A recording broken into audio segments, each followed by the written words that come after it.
evening, everyone, and welcome to the BallGame Blitz TV show produced by Worthy Road Studio on USJ High School Football Facebook page. I'm Seabass, your announcer for this evening. Chuck Walker will be the color announcer for USJ broadcasts this football season.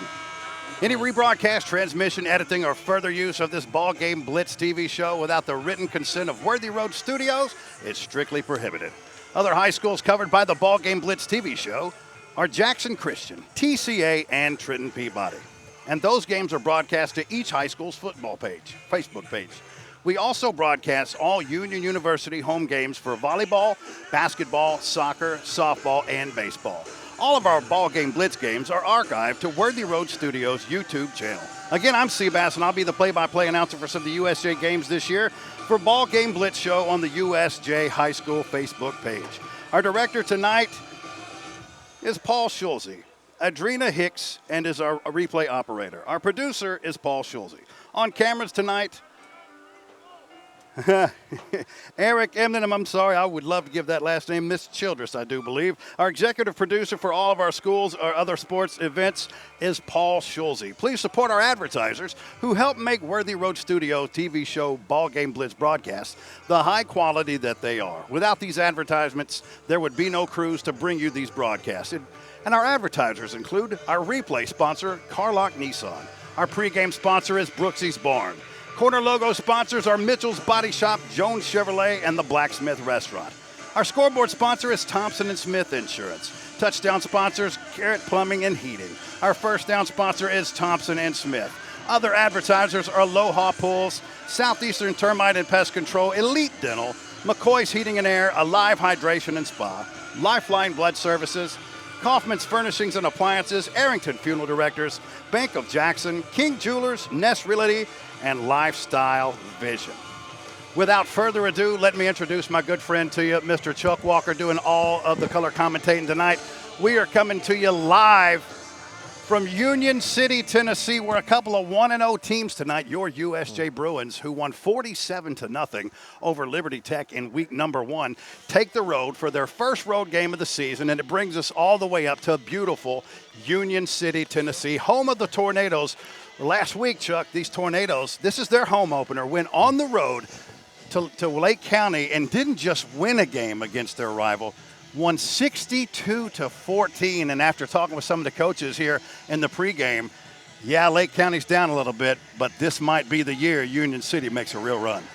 Well, they look the part. If you were to look at them warming up and before the game, I'm really surprised that they're this big because they've had a couple of bad, by their standard. I mean, a bad year is always measured by your standard. They've had a couple of down years by their standards, but they certainly look to be the pride of Obion County tonight. They've got some big guys, and there's big and sloppy, and then there's big and strong, and then there's big, strong, and mean. They look to be the big, strong, and mean variety tonight. So USJ, the Bruins definitely have their work cut out for them in what should be a fantastic matchup. And you're right, with both of those scores, with Liberty and with Lake County, the only thing you can get, and Coach Strapp said it on his coach's show with Steve Beverly on Wednesday night, the only thing you can get out of that is a lot of reps for some of your younger guys. That's it. The only thing that was accomplished is you got, if you're a parent of one of the younger guys, you got to see them play, and that's awesome. But neither team probably showed too much. Union City had a 200-yard rusher and a 100-yard rusher. 227 yards for junior running back Jacob Arnold, which is very impressive because he did it on 10 carries. That's a sparkling 22.7 yards per carry. So he was averaging 2 first downs. Absolutely. 2 1/4 first downs every time he touched the ball. I mean, if you think about that, if they started at the goal line, 5 plays and they're in the end zone, really almost 4, and they're in the end zone, and that was on the road. So, and I'm curious to see him run, but I'm telling you, that is one of the most impressive offensive lines I've seen, and just a little bit in high school football, because, again, there's a difference between big and sloppy, and then big, strong, and mean. And they look like they're big, strong, and mean. That's a very muscular-looking line of 230-pound, 18-year-old testosterone-filled gentlemen out there. It's going to be a lot of fun for USJ tonight. I got news for you. They're tipping about 260 on Union City. They are massive. Yeah, they're massive. What did I say, 230? It's because I think I'm big. Yeah, my fault. You are big. Yeah, but not compared to those guys. Not for an offensive lineman, you're not. Not compared to these high school kids. And let's talk a little bit. Before we get to talking about the Bruins too much, let's talk about this Union City football football team. We told you Jacob Arnold rushing for 227 last week. But a couple of interesting things to look at here. First for Union City. Number one, you know how many yards they had through the air last week? How many attempts they had? I'm going to guess that both of those numbers are the same. Our good friend, Mr. Neal, I believe, calls him a big fat goose egg. Isn't that right? A big fat goose egg. About Vince Neal? No passing yards on no attempts, and they won by 48 points on the road. Yeah. And so that's. I guess the team that played for state championship game 3 years ago, right? Yeah. 4 years ago, whatever it was. Here's the thing. If you're Union City, if it ain't broke, don't fix it. And I've called many a Union City football games. They've never been a throwing football team. This is their bread and butter. But this offensive line, and USJ has handled Union City the last couple times that they've played them. But the fact of the matter is, this is a different version of this football team. That was not. I don't think anybody expected a 48-point win per se. But what happened last week in Lake County, actually, when you put it all out and you take a look at those two teams on film, it wasn't a surprise. It was legitimately Union City was that good. When we talked to the coaching staff earlier, they felt like, look, we're in for a four-quarter battle. Now, USJ comes into this game a very confident football team, and they should. Right. And they should. But here's one thing you got to think about. If there's a place where USJ might be a little green, maybe, be in the front. Front both of the lines, trenches, especially on the defensive side of the ball, which is not really where you want to be deficient. And we're not calling them deficient, but if there is one, that could be the area. And, hey, when you're going up against this offensive line, here's what's going to happen tonight. You're going to have to see a lot of run support by these defensive backs. These defensive backs who, by the way, are pretty well put together. Look at Will Horton last week. He had the pick six that started the season off. Will Horton's been like a fire hydrant. Right. You know, Jace Barksdale is back there, guys like that. So they're going to have to make plays in the run game, and get Union City into a situation, Chuck, where they don't want to put the football in the air. They want to run it all the time. Get them in 3rd and 8. Get them in 3rd and 13 in places they're not comfortable throwing the football, and prove to you that they can get it done in the air. I think there's going to be a really delicate balance of you definitely want to get up and get up early, so they do have to put that ball in the air so they feel a little pressure. But when you're going against a line that is so much bigger than you, and you're a defensive lineman, and in high school, you know how it is, a lot of these guys go both ways, offensive line, defensive line. It just depends on which side of the line of scrimmage they're on. What you don't want those is big, heavy guys leaning on you all night. So you also want to put together some long drives as well. So you want to get up and score. You don't want to do it real quick. So you want to do it in the right amount. You need 6, 8, 9-minute drives every time that score a touchdown. That's all you need. So if you want to tell Coach Strapp that's all he needs to do is score a touchdown, but eat about 9 minutes off the clock, then that's probably what you need to do tonight. Just play ball control offense, keep it for 9 minutes at a time, and make sure you punch it in each time. Yeah, not a big deal. That, sir, is a solid game plan. Yeah. Every coach in America wants to live if I need by. to put the headphones down and go talk to the team, I can. It's really whatever I need to do. They all want to live by that, and that would be a great idea, but I totally agree with you. USJ, even on drives, look, because I do believe I know they have the advantage in the passing game, but I believe they'll be able to exploit that a little bit tonight. I believe that.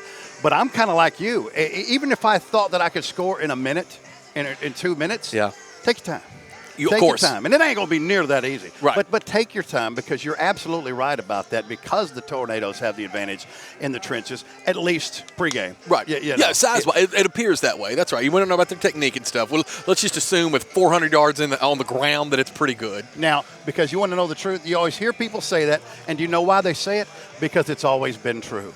Offensive linemen relish the opportunity to run block. That's when you can't really punish people pass block. You can, but you got to be Trey Smith. Now, Trey Smith used to punish people in pass rush too. But he loved to run the football because he could get up under those pads, lift them up, and drill them down into the ground. That's what offensive linemen live for. They want to run block. They want to do that. That's what this Tornado team does. That's why we keep mentioning them, because they are the key to this football game. Yeah, and and when you're looking at it, what do you think, right? If you were a coach, I know you've never coached, but assuming you did, would you rather have a game that kind of went your way and you were able to pull people out early last week to prepare you for a physical game like this? Or do you already want your nose bloodied a little bit and then come into this game where you know it's going to be a dogfight? What do you think you would rather do? Okay. You want to be well rested and punched in the face. And I'm not trying to straddle the fence here, but both of those things have merit. You know, they really do, because there was not a lot. Well, frankly, there wasn't hardly anything expended last week. It just wasn't. Right. I mean, that game was over in the first 5-6 minutes of the football game, so they didn't have to press as far as that goes. But at the same time, and I feel you, because you don't want to go in, you know, and you've not really had anything, and then you walk in and the first thing you play in the trenches, somebody like that. But here's what's good.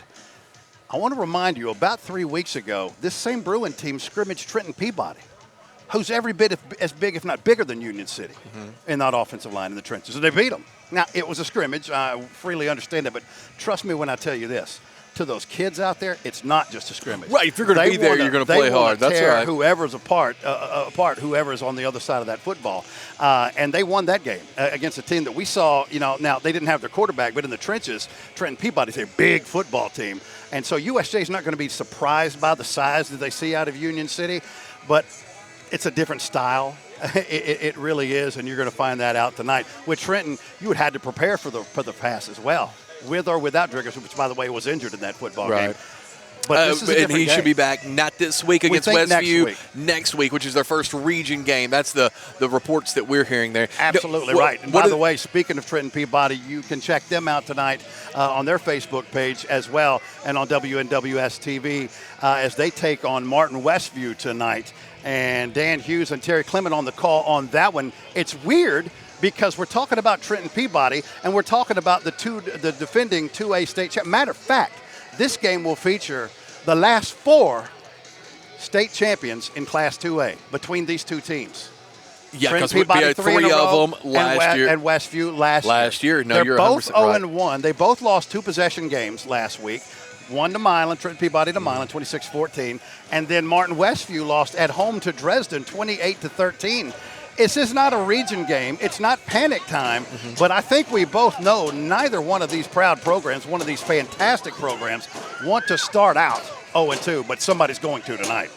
Right. No, they are for sure. And one of the things, Bass, that I do want to come back to, we'll talk on that Trenton game for a second. I do want to get back to Jace Barksdale and his injury, number 8, see if you found any information about that. If you remember right, last week he limped off the field with just 1 possession to go in the first half. He didn't get back on the field, but he did look like he was walking fine. I've seen him out there warming up. I don't know if you've procured any information on the way down here about him. But he does it all. He is the kick returner, the punt returner, the catching every ball out of the backfield, the running back. He is and when it comes to skill positions, he is all of those. He's the Swiss Army knife of this USJ offense. Anything offensively, he's the guy. I totally agree. Now, there'll be some other names that you'll hear called tonight. One of them is a young man who had 2 touchdown receptions in his first game as a USJ Bruin transfer, Davis Sane, the senior, 6'5", with a wingspan close to 7 feet.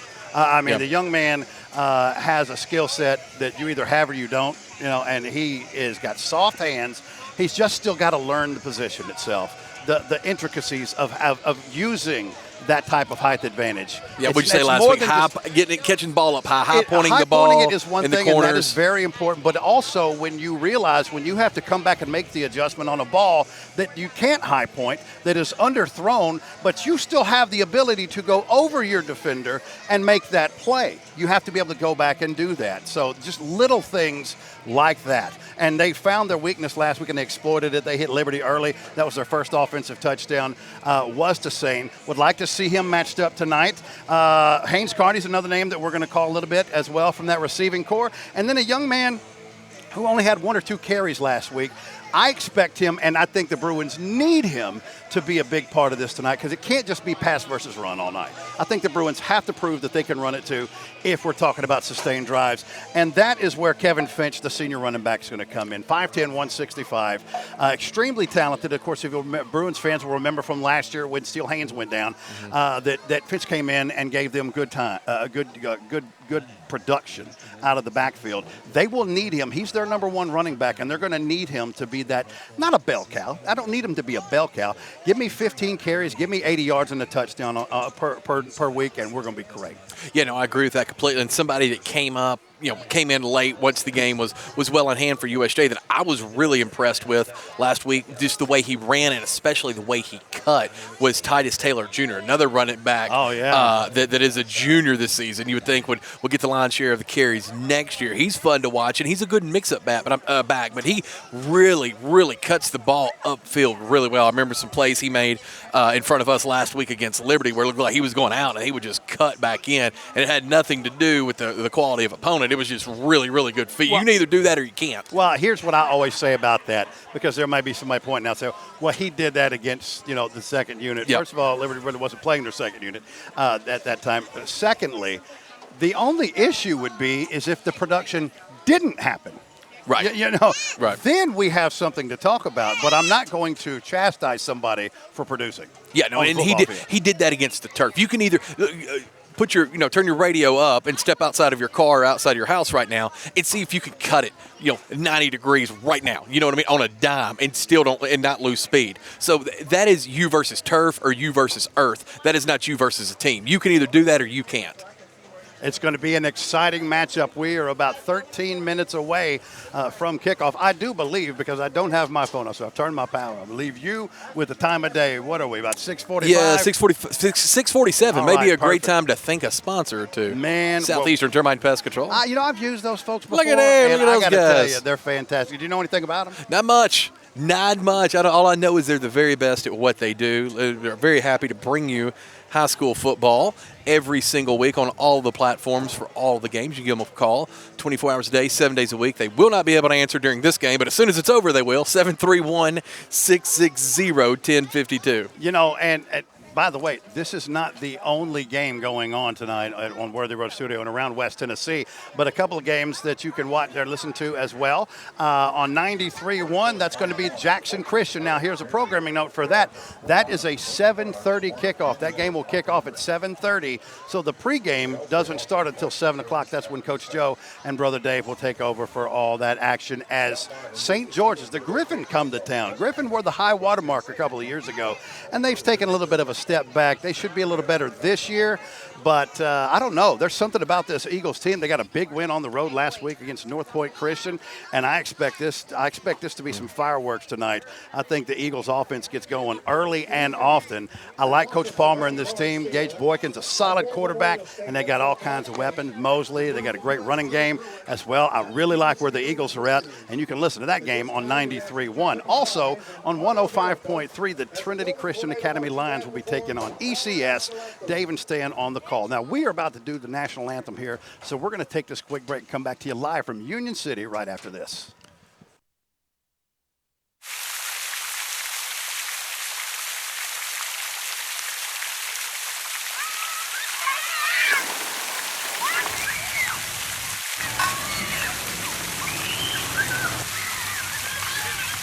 Championship DNA. That's what you find at Jones Chevrolet at Three-Way. A full line of new Chevrolets plus West Tennessee's largest used car inventory. State-of-the-art service work and pre-approved auto loans online at JonesChevroletHumboldt.com. Shop with a winner. Jones Chevrolet at Three-Way. Do you want your smile to say it all? At Elite Dental Care, we'll make you and your family feel comfortable and secure with a variety of services and state-of-the-art care.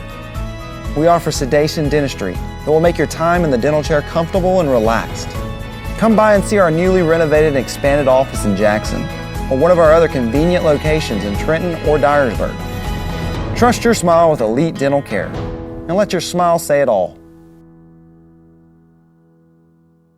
Football is here. Get touchdown savings at McCoy's Heating and Air.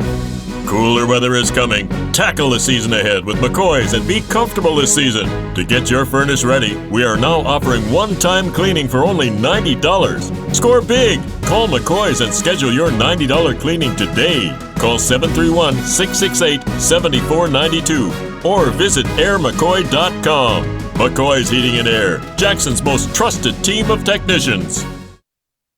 Welcome back to Union City, Tennessee. We're 9 minutes away from kickoff. Just had the national anthem from the Union City Band. My name is Seabass, alongside Chuck Walker. This is Worthy Road Studios. And, of course, you can listen to this game on 101.5 FM, home of your USJ Bruins, and watch these games on not only the Facebook pages of these respective teams for USJ and TCA and Trenton Peabody and Jackson Christian, but as well as WNWS.com. This is a whole lot of people that it takes to make this broadcast go, so we're very appreciative of everybody. And most importantly, thank you guys for listening. And by the way, don't panic. There's not actually literally a tornado warning going on here in Union City. But when you hear that sound right there at this stadium on a Friday night in the fall, you know a big game's about to happen. And remember, this is the home opener for this Union City crowd. Yeah, and, people are starting to file in. Right now, it's still a relatively thin crowd, but you can see as we look out, a lot of these people probably tailgate a little bit before they come in. The fans are coming in. That is a cool sound. I've never heard the tornadoes here in Union City, so I like that. Hey, let me tell you something. This town lives for Union City athletics. I mean, we always know Union City for being a great basketball program, and they certainly are, but they have had their fair share of success here on the gridiron. Your Bruins have their work cut out for them tonight. Chuck Walker, I don't know about you, son, but I'm about ready to call a football game. Yeah, I mean, I'm going to tell you something right now. These guys are big, Bass. I mean, I don't know what else to say. Look at number 68 down there.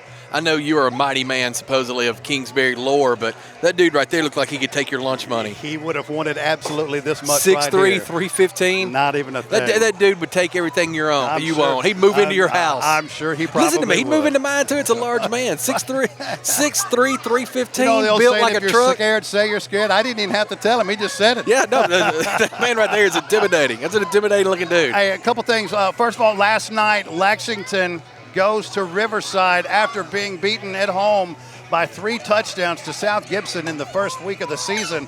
Last night, go to Parsons and get handled 40-13. They even scored first in that game. Got outscored 40-6 the rest of the way by the Panthers.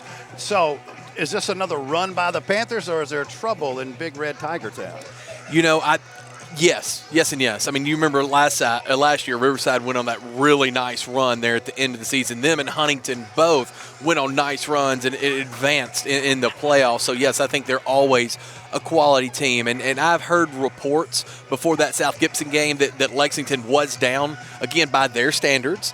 They were down. This is going to be a down year compared to what they've been used to in the past. And I think it played out. Now, that doesn't take anything away from South Gibson, and that doesn't take away anything away from Riverside, because you got to play who shows up to play you. You know what I mean? That's all you can do is handle your business. And both of those teams did that. But I think it's going to be a tough year for the Tigers and Tiger Nation. Let's talk about your alma mater last night. Coach Kevin Ward. It's been a tough couple of seasons over in Alamo, but they're certainly starting things off on the right note this season.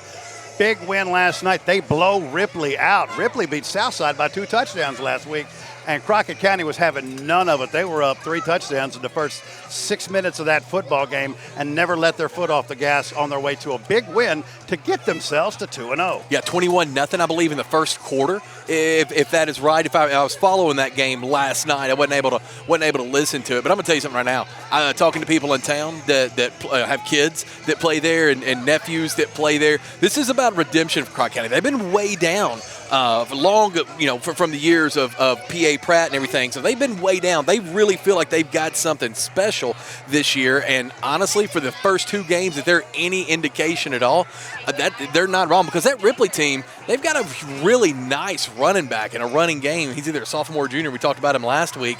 He's a lot to deal with, and Crockett County dealt with him, and how. We mentioned Southside a minute ago. Southside going to be home tonight for their home opener in town, taking on Huntington. Huntington took it on the chin last week at home to McKenzie. They got blown out by the Rebels.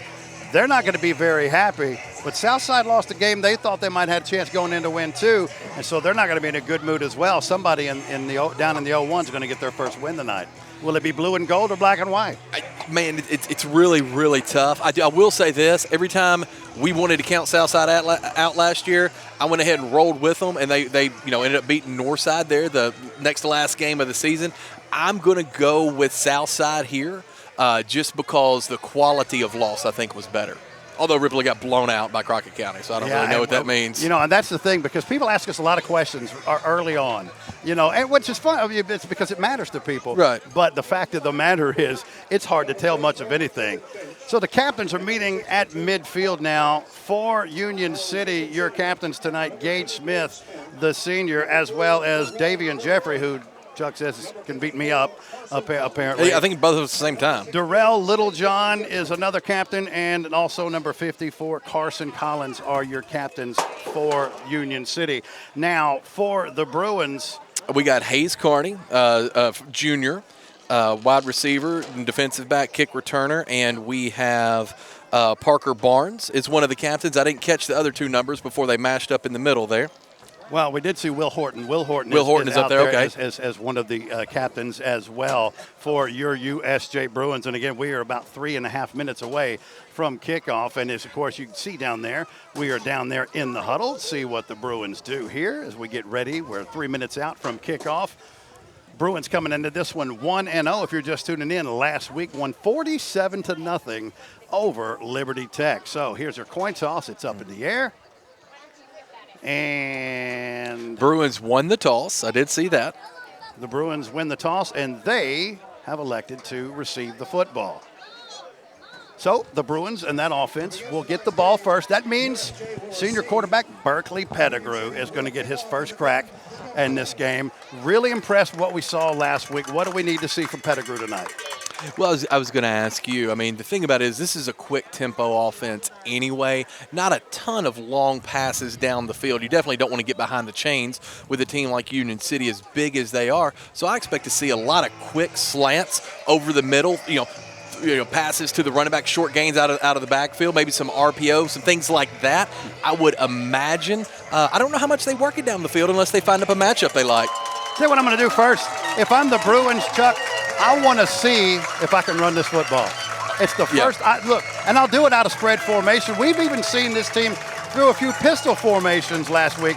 Didn't run out of it a whole lot. They usually shifted out of it depending on protection, and we'll see if that's the case tonight. But we'll see if they run out of this pistol formation. They did it in some of the practices that I was able to attend and check that out. But if I am Coach Strapp in this offense, I want to know if I can run it or if I'm just going to have to air it out all night long.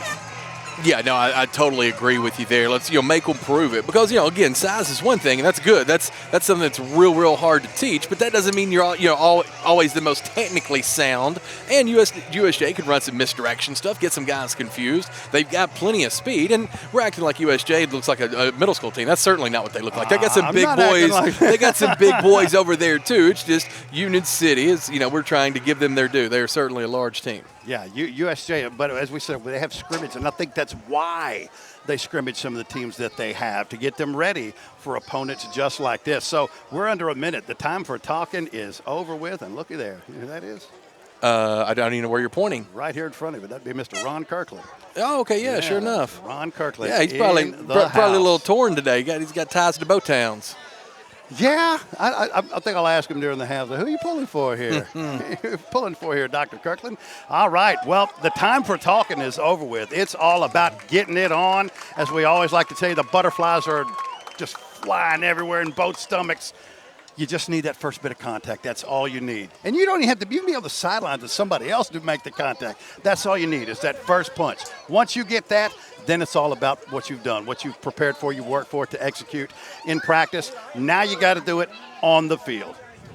Yeah, no, you're absolutely right, Bass. And USJ set to return this kick. I don't know a ton about the special teams for the Golden Tornadoes, but I will say I was very impressed with a couple of special team kickers that USJ had last week. Had the freshman kicker Drew that looked so good coming out. Had a couple of touchbacks back in the end zone, and then obviously the return game is just really always year in year out really good for USJ. I mean, of course, being led by Barksdale. Yeah, Finn Frankham going to kick it for the Tornadoes. Here we go. He swings it. It's an onside kick that goes maybe 3 yards and then spins backwards. I think they saw that Liberty tape, thought they might be able to do the same thing. He nearly missed the football. And surprise, surprise, the Bruins are going to get the football. Believe it or not, I don't think I've ever seen that in 49 years of football. The Bruins are going to get the football to start it off at the Tornado 43-yard line. One of the things about it, if they didn't down that ball right then, that thing would have had negative yardage. You would have had a ball that wasn't touched by anybody to actually have negative yards. It's pretty impressive from a physics standpoint to almost kick a ball backwards. Another name we need to mention in this passing attack is Riley Seals, the senior tight end as well. All right, Pettigrew from the gun. Three wide receiver set, Twins to the left. Here's a handoff straight up the middle. Not much doing that time. Kevin Finch tried to go straight up the middle, may get back to the line of scrimmage, setting up 2nd and 10. We know Coach Strapp must have been listening to the broadcast before the game, because you said you would try to run it, starting out early against, and that's what they did. Finch didn't get anywhere then, but you know what? That line didn't get pushed back from USJ either. Just literally right back to the line. Maybe a short gain, if any. Yeah, if anything. We'll call it 2nd and 10. Maybe lost about a half a yard. Here's Pettigrew from the gun once again. Finch to his right. Three wide receiver set. Again, once again to Finch, trying to stretch it out to the outside. He'll get about a yard and a half. We'll call it a yard just inside the original line of scrimmage. That's going to set up 3rd and 10 for the Bruins from the Tornado 42-yard line. One thing I noticed there, Bass, was everybody stayed on their assignments. The linebackers, nobody rushed in. Everybody moved with the ball to the side and then went in to blitz it down. Really, really nice play there for the Golden Tornadoes. So here we go. 3rd down for the Bruins. Pettigrew, 3 wide receiver set, Sane to the wide side. Barksdale checks into the slot. Here's the snap. Pettigrew drops back, looking, all kinds of times. Step up now under pressure. He's under pressure, and he's going to go down. He's sacked back in Tornado territory, back at the 49-yard line. Actually, that's back in the Bruin territory. That'll be a loss of 8 yards, setting up 4th and 18 from the Bruin 49-yard line. They'll give him forward progress and say he actually got it to the 48. Still a loss of 4, and the Bruins will have to punt. Yeah, that was senior Gage Smith coming in on the sack. Really good coverage down the field. Not anywhere to go for Pettigrew, and eventually time ran out. Smith came in and made a huge sack for the Tornadoes. Yeah, absolutely not the start that the Bruins want. We've got a whistle here. Don't see a flag. There's not one, and the Tornadoes have actually used their first timeout a minute and a half into this football game. We'll keep it here with them. I think what the Tornadoes saw is they wasn't in punt formation. He was out of the shotgun, and they wanted to make sure, because they'd already dropped someone back and had about 4 guys way too far off the line of scrimmage at that point. So I think they looked at that and said, you know what? Let's be safe. This team's dangerous. We'll take this timeout. I don't mind it. You don't want to use a timeout in the first 2 minutes of the game, but I'll take that over a long conversion that would keep that drive going. Well, and it could be one of those plays where you set up out of the shotgun. You can still punt from there, right? You can still punt from the shotgun, or you can pass. So yeah, probably coach just there explaining to them, hey, look, guys, if they do this again, here's our defensive assignments. Here's what we're going to do. We're going to cover. We're going to make sure that they punt. And with great field position after didn't start well for the Tornadoes on that kickoff, but they were able to push USJ back a little bit, so they want to make sure no big plays given up here. I believe that's Cohen Simpson back for the Tornadoes. Again, 4th and 15 for the Bruins. Lost 5 yards on that opening possession of the game. Here's your snap. Looking, that punt is blocked, actually right into a rushing defender. I really don't understand that one.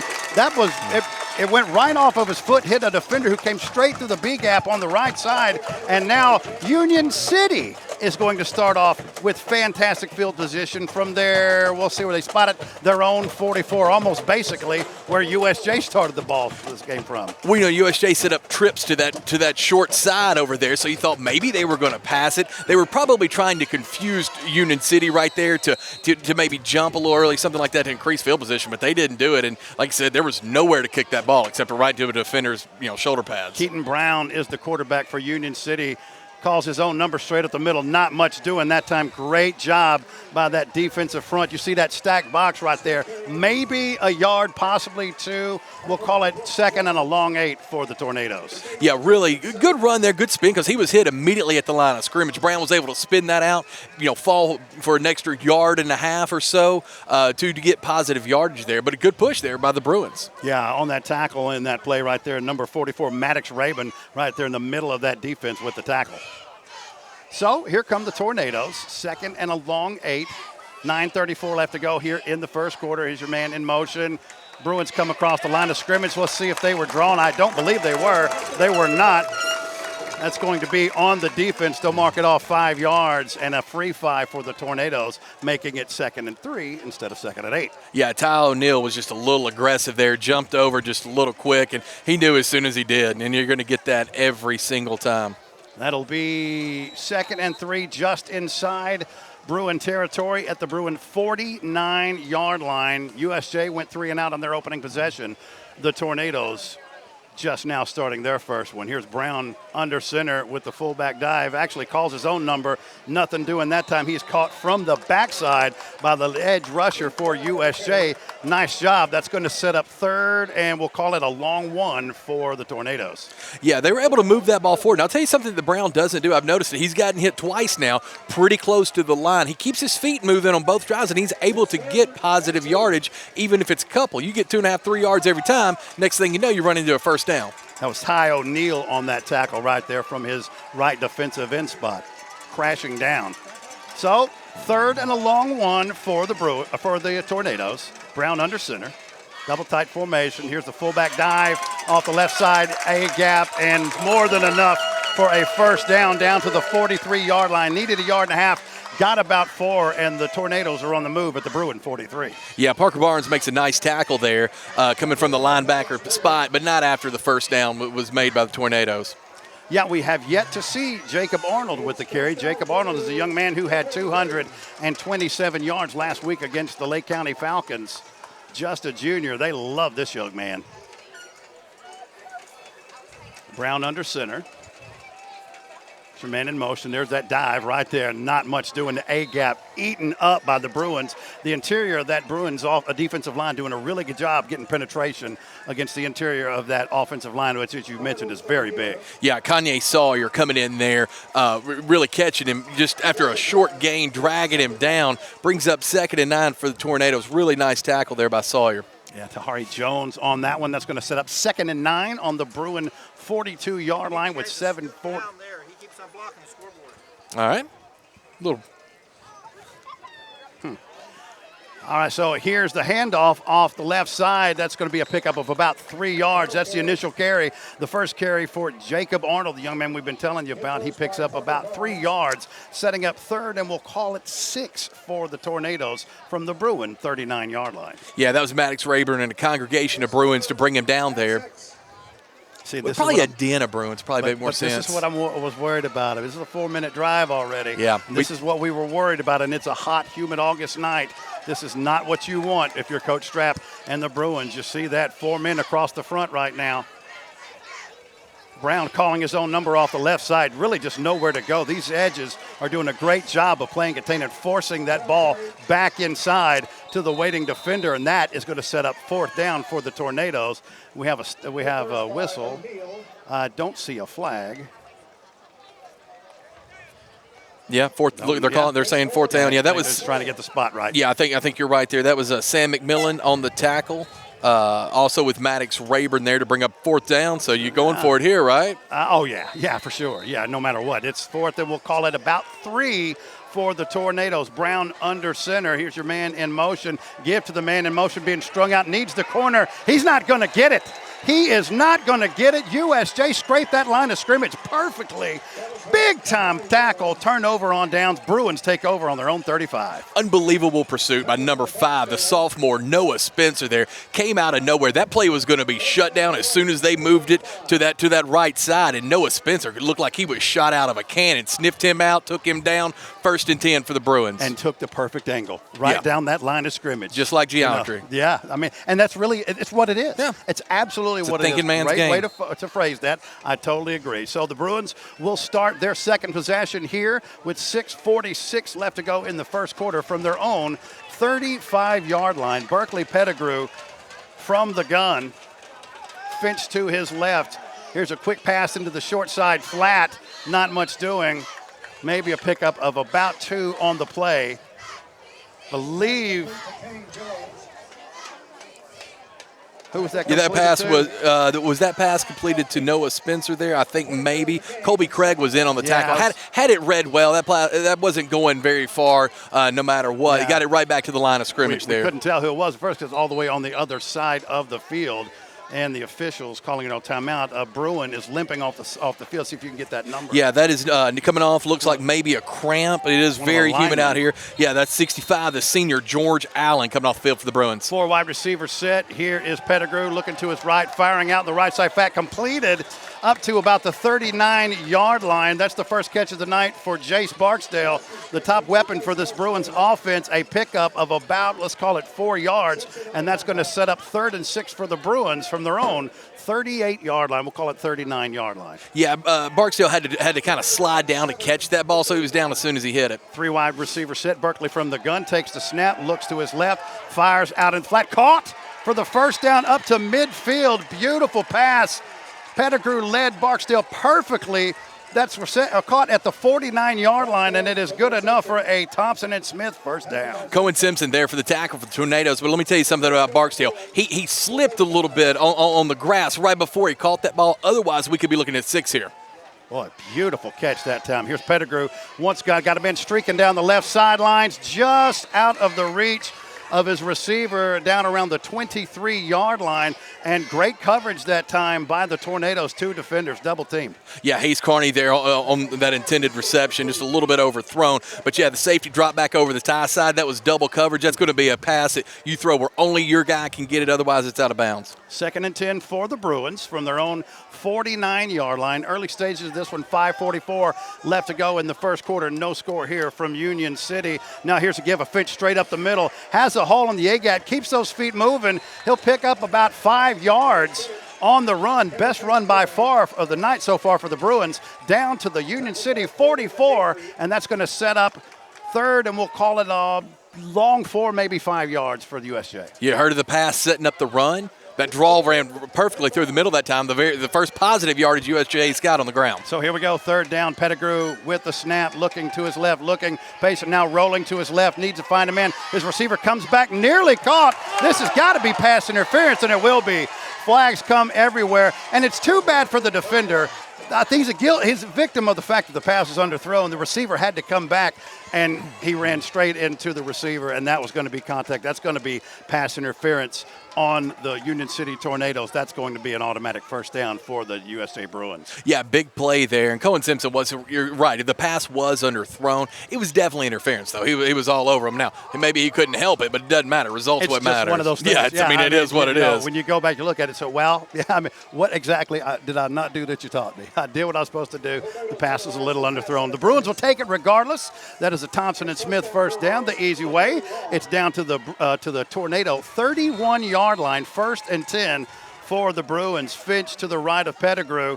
Here's the play action, wanting it all, going down the left sideline, looking for his man, and just out of the reach. I believe that was Hayes Carney on the left sideline, just out of the reach. They're going for it. We said that might pick it apart a little bit. Yeah. Not so much on this second drive. They're looking to score. They're going deep. Well, we talked about some matchup advantages Union City has. They went after Tahiri Jones there. He's 5'7". Cohen Simpson, you've heard his name called for Tornadoes. He's 5'7". USJ does have a height advantage in the skill positions. Especially with Sane, 6'5". He split out here wide. Now moving inside to the slot. Pettigrew from the gun. Bunch, here's the man in motion. That's Barksdale. Here's the give to Finch off the left side. Has a little bit of a crease, keeps his feet moving and falling forward. He'll get down to about the 20. Let's see where they spot this football. We got 2 completely different spots from the side of the field. See that? One's on the 25, one's on the 28. Let's see.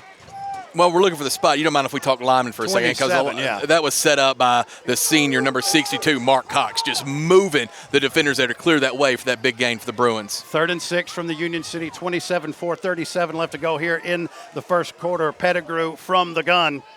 Here's the snap. Pettigrew looking, serving, plenty of time, fires across the middle on the drag route, floated on him a little bit. Looks like he had number 10, Hayes Carney, and it was just over his head. Falls to the ground harmlessly, almost intercepted. 4th down and 6. It's at the 27, would be a 44-yard field goal from here. Don't know if they're comfortable with that at this point. Maybe Ben Pledger's, maybe it's just right. No, I think Pledger's here. Charles Campbell, one of those guys for sure. You got a freshman kicker in there right now. Not a ton to lose here. Probably a smart timeout taken by Coach Strapp. It's a timeout, and we'll take it with them with 4:29 left to go here in the first quarter. Your score, USJ nothing and Union City nothing on Worthy Road Studios. We'll be right back after this. This could be a true story. On October 3rd, a 2003 hatchback struck and killed a deer that goes by the name Buck. I know, right? He now has Buck's head proudly displayed on his living room wall. He tells a different story. Shot it. No, he didn't. And to hide his lie, he took his car to Mitchell's Body Shop. No, I didn't. Yes, he did. And lucky for him, They made it look good as new. And as for Buck, the story continues. Brooksy's Barn, locally owned and operated for 40 years in Jackson. Huge Southern buffet at its finest, or choose our drive-through window service. Look over our beautiful lake and enjoy a great meal. Come on by. We are sure you will enjoy our friendly staff and great selection of food that we have, from pork, fish, beef, chicken, not to mention lots of veggies. We also have a fantastic salad bar and a selection of scrumptious desserts. Y'all come. Welcome back to Union City. The Bruins 4th and 6 from the Tornado 27-yard line. Bunch formation. Here's the snap. Pettigrew looking all kinds of time now, rolling to his left under pressure.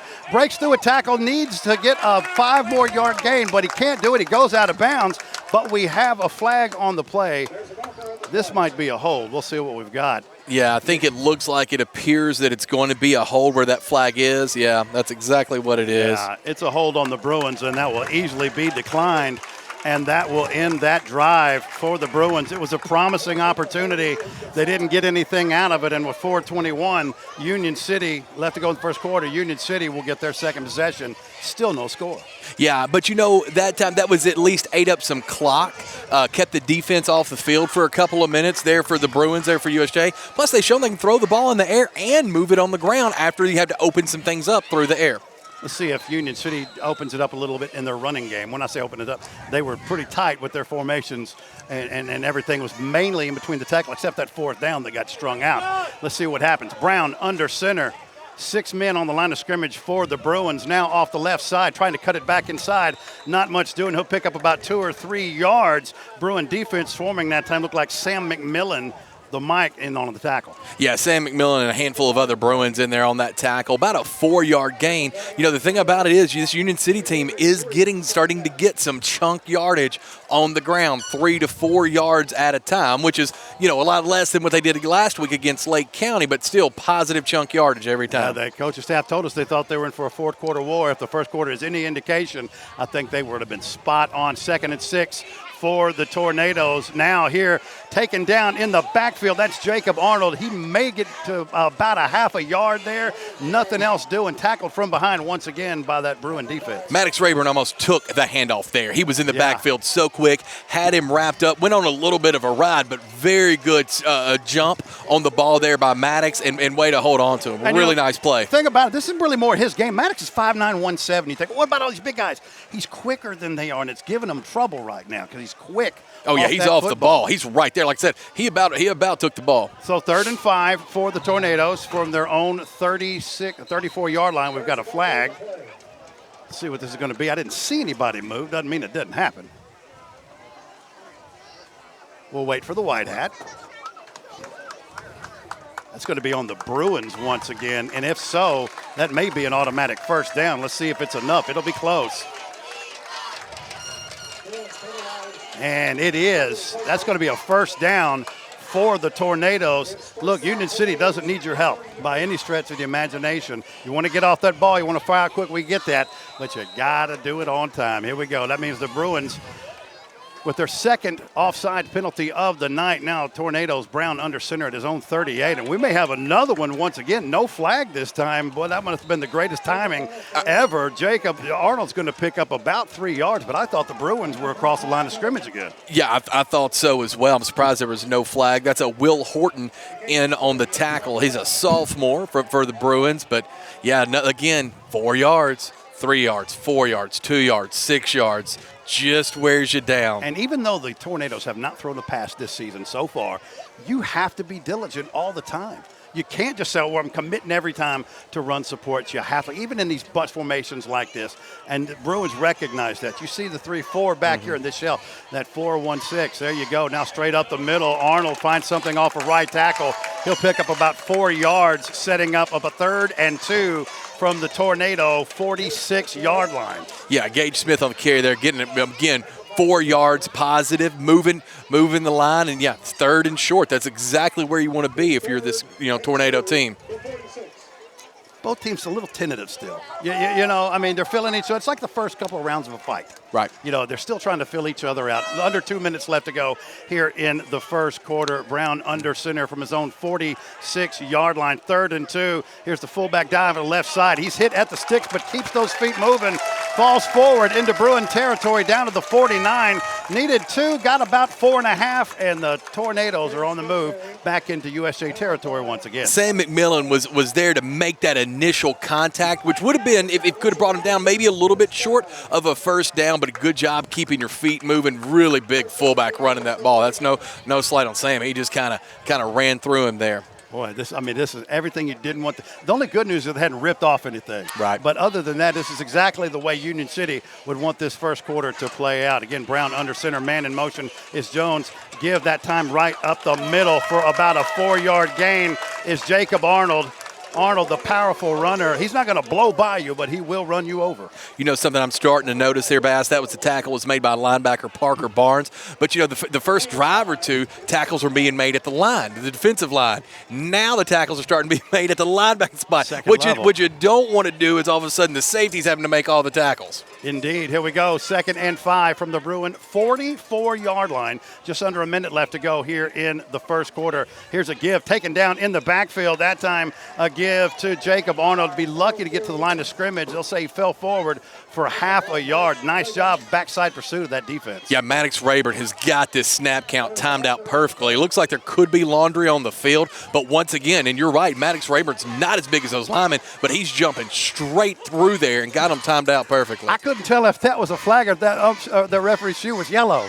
Because it was you right there at the have base a yellow of his shoe, foot. I wouldn't think so, but the way it was laying, it looked like a pitcher with a white glove. I don't think you can do that. I don't think that's legal. That's why I was so thrown off by it. But it is going to be a hold against the Tornadoes. That's going to back them into their own territory.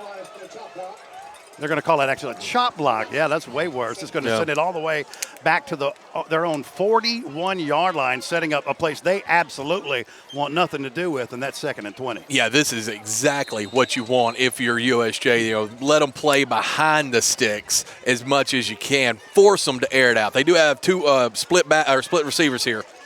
Brown under center. Arnold a foot from him from behind. Off right tackle, stumbles, finds a little crease around that right tackle, falls forward for about a 6-yard gain up to the 47-yard line, setting up 2nd or 3rd at about 14.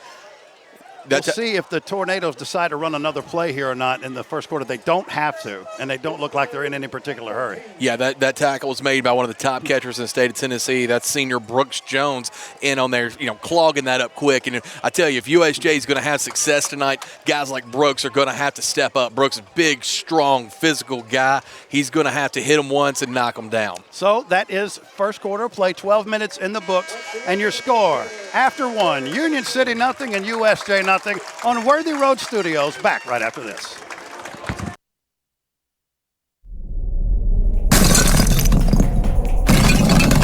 Serving the Jackson area for over 20 years. Carlock Nissan and Carlock Prestige, the name you can count on. Carlock Automotive, Van Drive, Jackson. Downtown is thriving and the Blacksmith Restaurant is leading the pack. From the rustic dining room to the unmatched patio, eating local with family is what we're about. Live local, eat local, relax local. Turn to the experts. Since 1955, Garrett Plumbing and Heating has been the leader in plumbing, heating, and air conditioning service and installation for West Tennessee. A proud supporter of USJ Bruin Athletics, we are your local Carrier Factory authorized dealer. Call Garrett Plumbing and Heating, 668-3339, for all of your plumbing, heating, and air needs.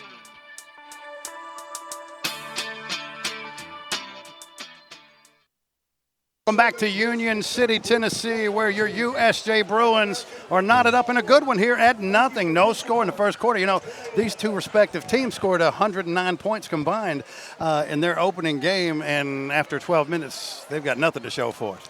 Yeah, so that speaks to a lot of different things bunch there. of things. I was about to say that talks about really good defenses, much more difficult matchups this week. So yeah, a lot of different things. But what are you doing now? So you're a coach here. What are you doing? You're probably. I was wondering if we went 3rd and 4 for Tornadoes last drive, if that would have been the time they took it off the top, because they feel like they can get 4 on the ground anytime they want to. I may throw out a motion. We'll see what happens. Yeah, a little misdirection to the left side, to the right side. Cut back, a lane, a first down, and much more. 35 down to the 30, all the way down to the 29-yard line. I thought that's what you'd see, something coming from the left slot in motion, and they did. And that was number 7, Tahari Jones, the sophomore running back, 5'7", 150. He picks up a chunk, and on 3rd and 14 on the ground, the Tornadoes pick up the first. Yeah, let's talk about number 54, Carson Collins, leading the blocks that way. Jones tucked in behind him. Collins cleared a couple out, and the next thing you know, there's nothing but 20 yards in front of you. Well, they went with the motion, and those backers went with that motion. So when Jones came back this way, he just needed to make one-man miss, cut back inside, and there he goes. So the Tornadoes, their best field position of the night at the Bruin 28-yard line. 11:49 left to go here in the first half. Brown under center. That should be a false start. How did they miss that? Okay, no problem. I'll take this anyway. We'll call it 2nd and 8, a gain of about 2, but the right side of that offensive line all left well before that football was snapped. Yeah, that was number 24, Brooks Jones, in with a hard hit there to stop him just for a short gain, and that's what it's going to have to do. I see Brooks in the gym almost every weekend. Look at him. He's getting pumped now. I can see it. The grass is starting to smoke under his feet. Brooks Jones is coming ready to play. Look at him right now. I'm getting excited. Here we go. I got one play in me. I don't even have to wear a helmet. I don't think I have one that fits my big old head. You do got a big coconut. I do, man. That's where I keep all my brains. But you had one even before you got swole. Well, that's because where I keep all my brains. All of them, huh? Yeah, but I got a couple spare. 2nd and 8, 11:21 left to go here in the first half. Brown under center, single wide receiver set to each side. Here's your man in motion. USA jumps, but they get back, no whistle. Still 2nd and 8, 6 seconds left on this play clock. Brown, here's a man in motion. Gives to the man in motion being strung out. If he can't get away, it'll be a loss. He can't, and it will.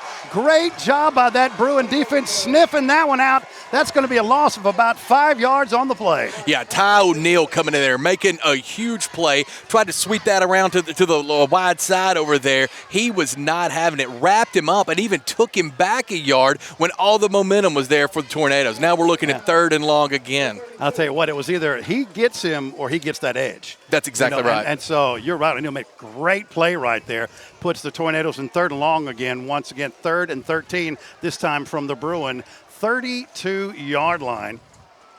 Here's Brown under center. Jones in motion. Now drop back and pass. Looking, firing a man out. Going for that wheel route.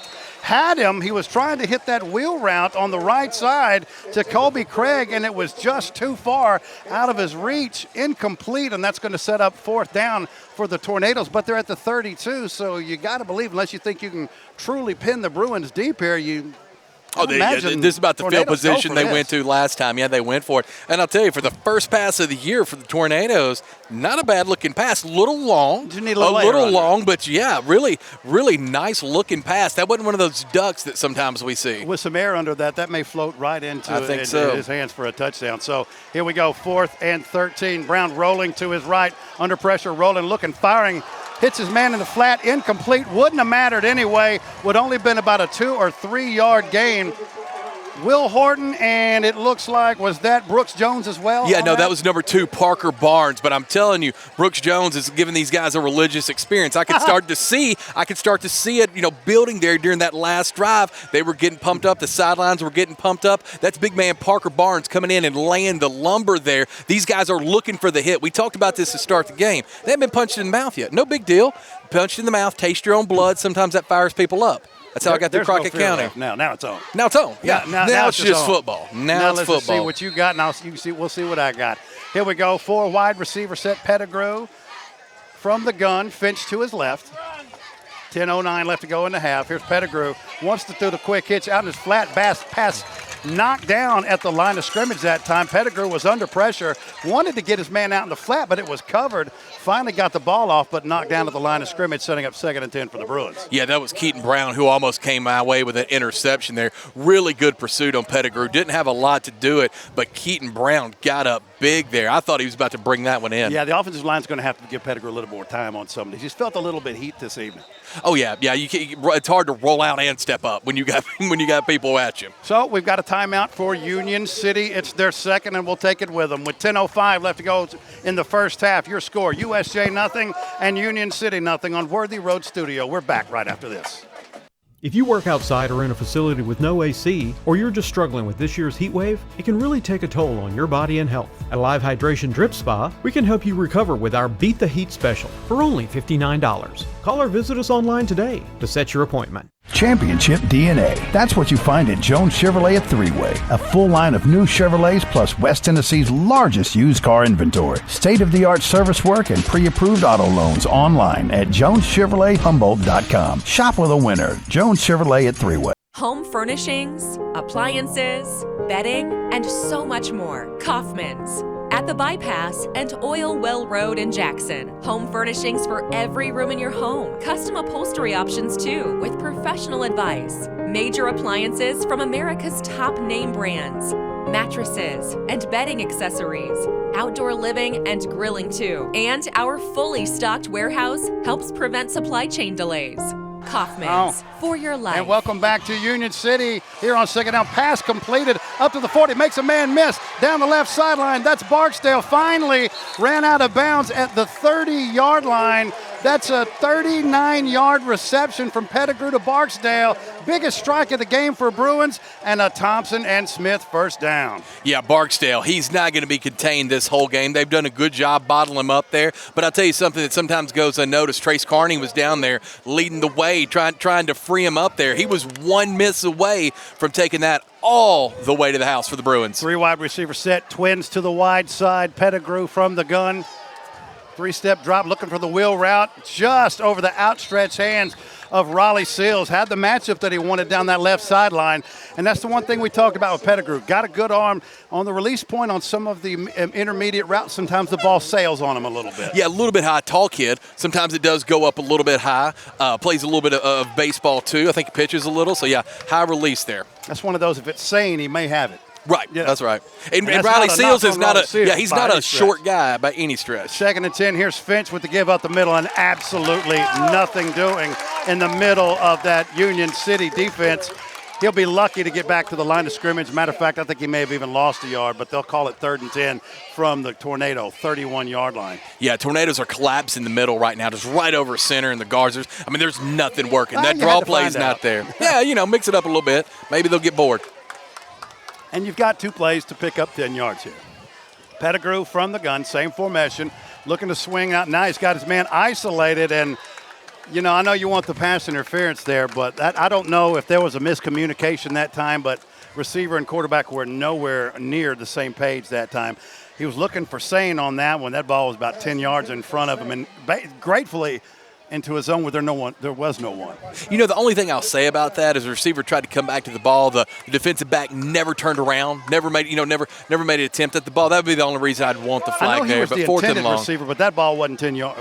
He within 10 yards of the receiver. Here we go, 4th and 10 from the Bruins from the Union City 31-yard line. Pettigrew trying to step up, looking for his man out in the flat, throws it at his feet. That was Raleigh Seals, the intended receiver. Even if he catches that football, he's going to be taken down immediately. It would have been about 5 yards short. So that is the 4th time one of these two teams. That's the 4th time this game the ball's gone over on possession. But yeah, and you're exactly right. That was Hayden Moon in there on the pressure and the early contact. And the thing about it with Pettigrew is Pettigrew's not able to step up to make that throw. So if he's not throwing off his back foot, he can't step up and get comfortable and give all the credit in the world to Hayden Moon there, because he was not going to let him step up without getting touched. May have to see him do a little rolling out, throwing on the run here, because that pressure is coming straight up the middle. Yeah, the middle is closed. Yeah, when that happens, then everything breaks down. So the Bruins got to do a better job of blocking interior and giving their quarterback time to get the pass completed. Here we go. Here's the give. Shred. And actually, it's an option pitch to the wide side. Jake's got something. makes a man miss, falls forward, picks up about 12 yards. Our first look at the option pitch to the wide side, that time for Jacob Arnold. The biggest run for him tonight, about 12 yards. Yeah, nice tackle there by Will Horton. It was after the first down was already made for the Tornadoes, but you knew they had some of that up their sleeve. They're not just going to bunch it up and run it to the right side, left side over tackle the entire night. You knew they had that in their arsenal, and I bought it too. I missed half the play just then. I bought it. I'd never fall for those. I bought it hook, line, and sinker. If we didn't have this instant replay, it'd been over for me. And the Bruins did too as well. That's why that was wide. That wide side was so wide open. So 1st and 10 from their own 42-yard line, 8:38 left to go. Here's a fullback dive, and absolutely nothing doing that time. Yeah, really nice play there. I'm going to talk about I'm going to talk about the line from USJ. Riley Seals was back there immediately. He didn't make that tackle, but that play was going nowhere because he was back there. That was his buddy Brooke Jones did. Yeah, you're right. Seals made the play stop right there. You're right. He didn't make the tackle, but it allowed the rest of those defenders to get in there and make that play. They're going to give him a gain of a yard on that one. You remember that movie Stone Cold? No. Brian Bosworth? That's Brooks Jones. That's right. Yeah, Brian Bosworth is Brooks Jones. Here's 2nd and 9. Give off the left side. Breaks the tackle. Still moving those feet.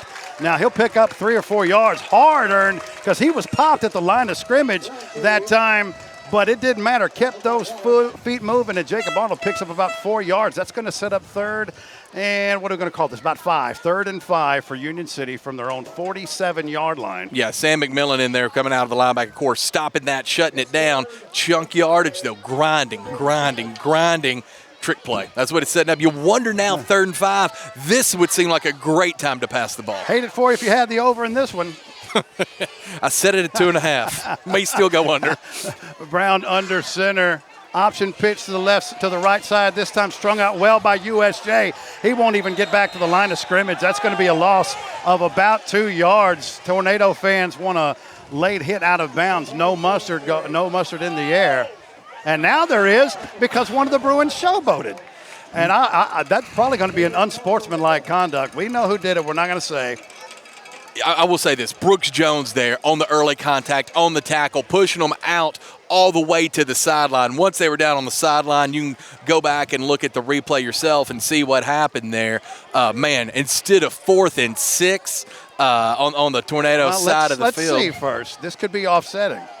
It could be against Union City. We did see a Bruin player do something, but they haven't made that reaction. Call, and they're still talking about it. So we'll see what happens here. But that came well after that play was over with, about, 10 seconds. So clearly somebody did or said not during the play.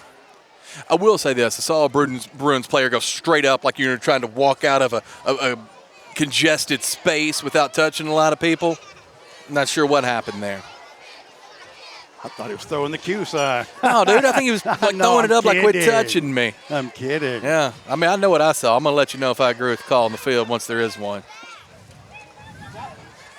Let's see. Are they going to pick it up? Yeah.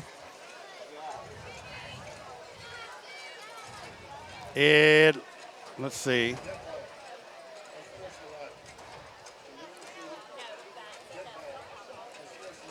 Yeah, offsetting unsportsmanlike calls.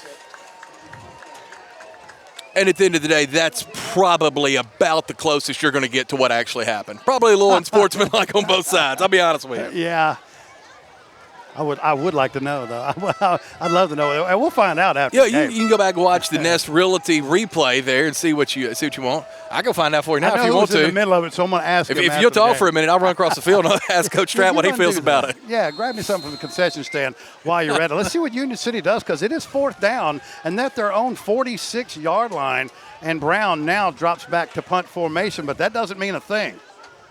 Let's see what happens. All right, now that's a low snap, but Brown is going to put his right leg into it and gets it off. That ball will go out of bounds probably around the 20-yard line. They'll mark it at the 21-yard line for USJ, where they'll start 1st and 10 with 7:09 left to go in the first half from their own 21-yard line. Yeah, flipped it about 35 yards there. Not a bad play call. What are you trying to do when you do that? Maybe see if somebody will jump. Maybe try to get so much miscommunication that you can snap the ball. Are you trusting your quarterback there? Say, look, if you see something, snap it. If not, drop back and punt. What are you doing if you're the coach? If that gunner drops back right there, I've got a wide side over there and a fast up back that I think can get me 5 yards. And by the way, I've played a quarter and a half and haven't given up any points. So I can take chances that I normally would not take. So you can do a lot out of that. So here we go, Bruins. And we've got a flag here. It's not a delay of game. Let's see what we've got. Did you see anybody moving? I didn't see, maybe a little bit of moving on the left side. He's talking to the nose. No, he's not. Sorry, he's just waiting for the ball. Let's see what we got here. It's going to be a false start on the Bruins, so they'll start behind the change. 1st and 15 from the Bruins, from their own 16-yard line.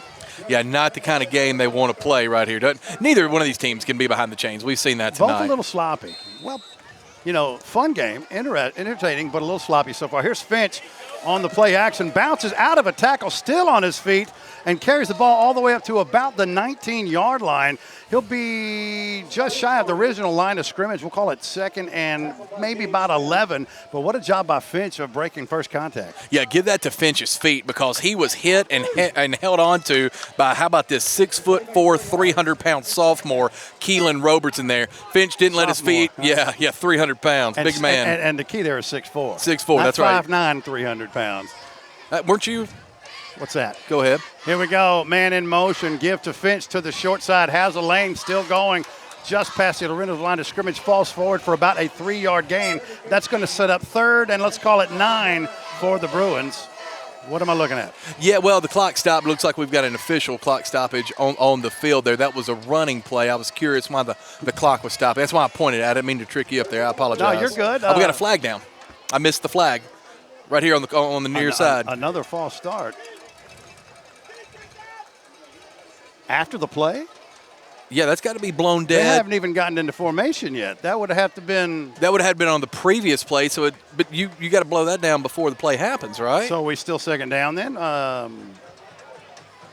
Yeah, it would be illegal formation. Okay, so legal formation. Okay.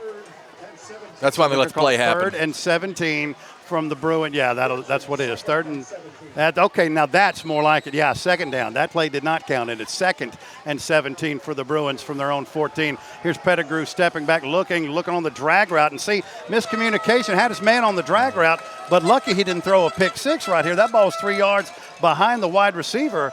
And the only thing there was a defensive back that wasn't able to make the catch. Yeah, Gage Smith was trailing really well there. Just about had it. Was kind of surprised that the ball was coming to him, I think, there. Just somebody who didn't sync up right there for USJ. Should have been. That's a simple drag route. I mean, Yeah, just right behind the defensive line. I'm with you. So 3rd and 17, 6:18 left to go here in the first half. Pettigrew under pressure, setting up the screen on the short side. He's got a wall if he can find a seam. And a beautiful tackle by one of the Tornadoes from the backside. It looked like there was a lane for the Bruins to pick up a first down, and the receiver didn't get that number or has come up limping for the Bruins. Would it surprise you if I told you that tackle was made by Mr. Everything Jacob Arnold for the Golden Tornadoes? Really nice play there. Otherwise, you got 1st and more for the Bruins. We can get that tackle because whoever caught that ball is over here on the sidelines, and he's Matt Hughes didn't do my eye surgery this past week, so I struggle seeing that far. And we're outside tonight. We are outside. So we don't have the replay in front of us. This is 2 straight weeks with no air conditioning. So here we go. Bruins, 4th and 8 from their own 20-yard line. Nice kick. Great hang time. Will hit the ground at the 38, take a nice Bruin roll, and finally go dead about the 29-yard line. That is a 41-yard punt for the Bruins. Yeah, Drew English there on that punt. That thing hung and hung and hung and hung. Yeah, 40-yard flip there. It's about as good as you could ask for looking at 3rd and 9, 3rd and 10. That's actually a 49-yard punt. I cheated him on 10 yards. It's a 49-yard punt. That was a great job. You're right for the youngster flipping that field. And that's going to give the Tornadoes the football 1st and 10 at their own 29-yard line. Special teams coming up big here for the Bruins. 5:22 left to go in the first half. No Drew score. English is a freshman. I don't know how. It's literally they grow kickers. They do. Kickers, punters, just them. everybody. Yeah, how about the best guys in the country kick the ball in Jackson, Tennessee? Here we go. 1st and 10 for the Tornadoes. Man in motion. Here's Brown. Hands a dive off to Arnold. Nothing doing that time. Maybe a yard. He'll get up to the 30, maybe the 31. We'll call it second and about 9 for the Tornadoes. Yeah, Brooks Jones, Sam McMillan, Jackson.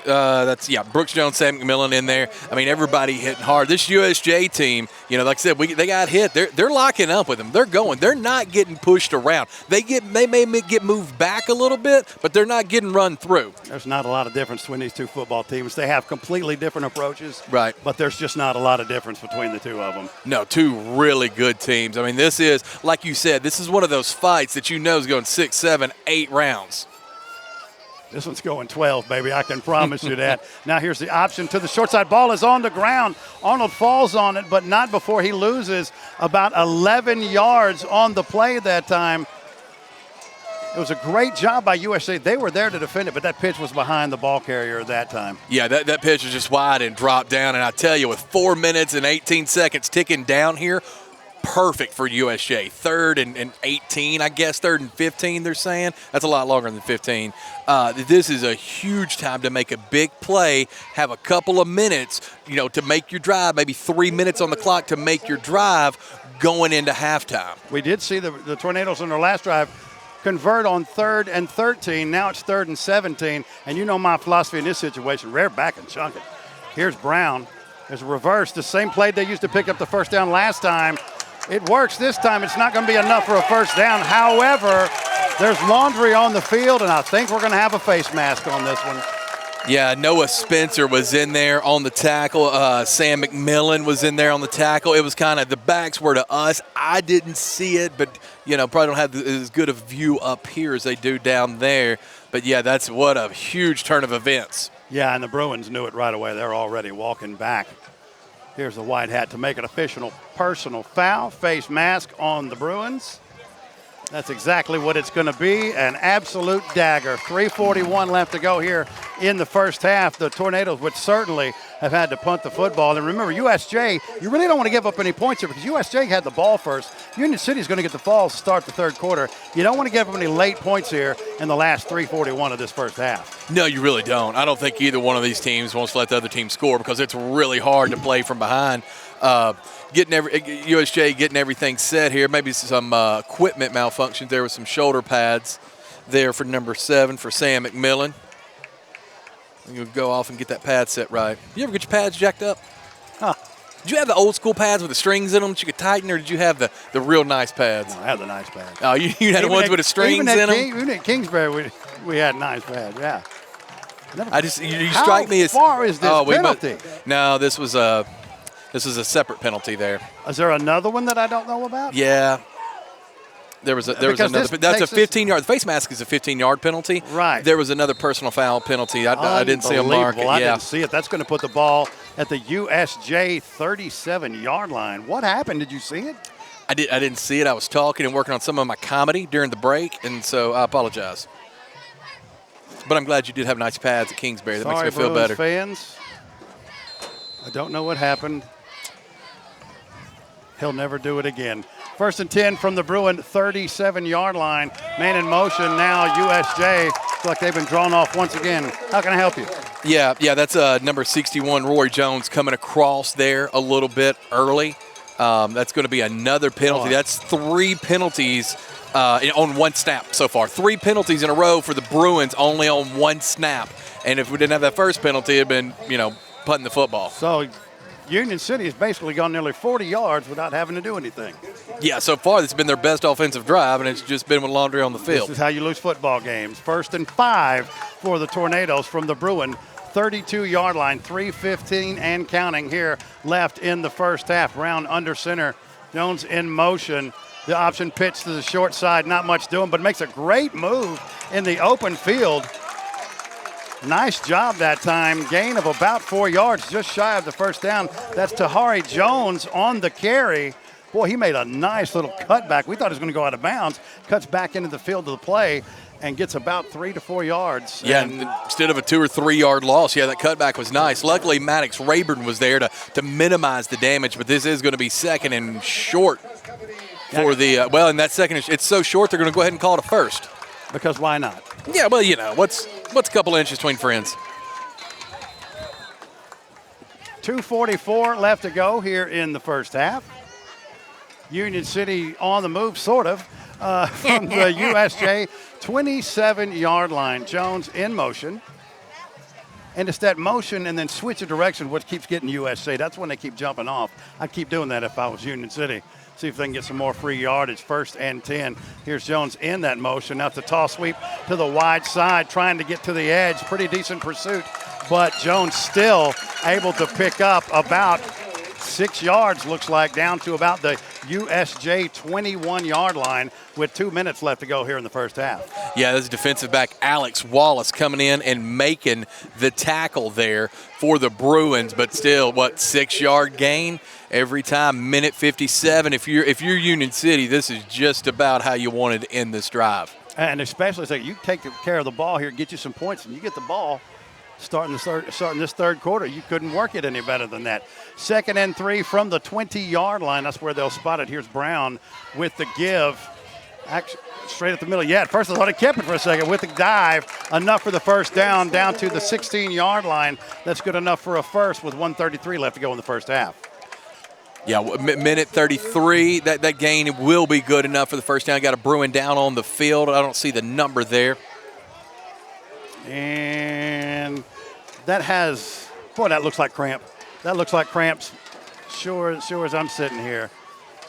What was your go-to cramp? Mustard, pickle juice? Pickle juice. Hated it, but it worked. What about mustard? You never did the mustard packets? Yeah. Never did. Used it. Let's see. Let's keep it here real quick. Minute 33 left to go. Let's get your impressions real quick of what you've seen in the first 22 and a half minutes of this one. Here's the thing that shocks me the most. Not the score. Not the result of what's happened. I think the Bruins have played well against a much bigger line. I think Union City's done a good job because you called it early. The Bruins do have a speed advantage on that line, jumping off the ball. We saw Raleigh Seals and a couple Maddox Rayburn, behind the offensive line a couple of times. So now what have they done? They set that off with motion, right? So now USJ can't jump too early. So really good coaching by both teams there. The only thing that surprises me about both of these teams so far is the amount of penalty yardage that they both have given up, but especially the Bruins, to this point. Yeah, especially the Bruins to this point. No doubt about that. And by the way, that's Raleigh Seals right there. So that's a shot on both sides of the football. Absolutely it is. We think it's cramps. He's not being able to put a whole lot of pressure. He's getting a little help walking off the field, just ever slightly putting pressure on those legs. But hopefully that's just cramps. But even if they are, they can reoccur throughout a game on a hot night like in August like this, and not having him on the field at 100% in a game like this would not be a good. Would definitely be a blow for the Bruins. Yeah, no, could not disagree with you there.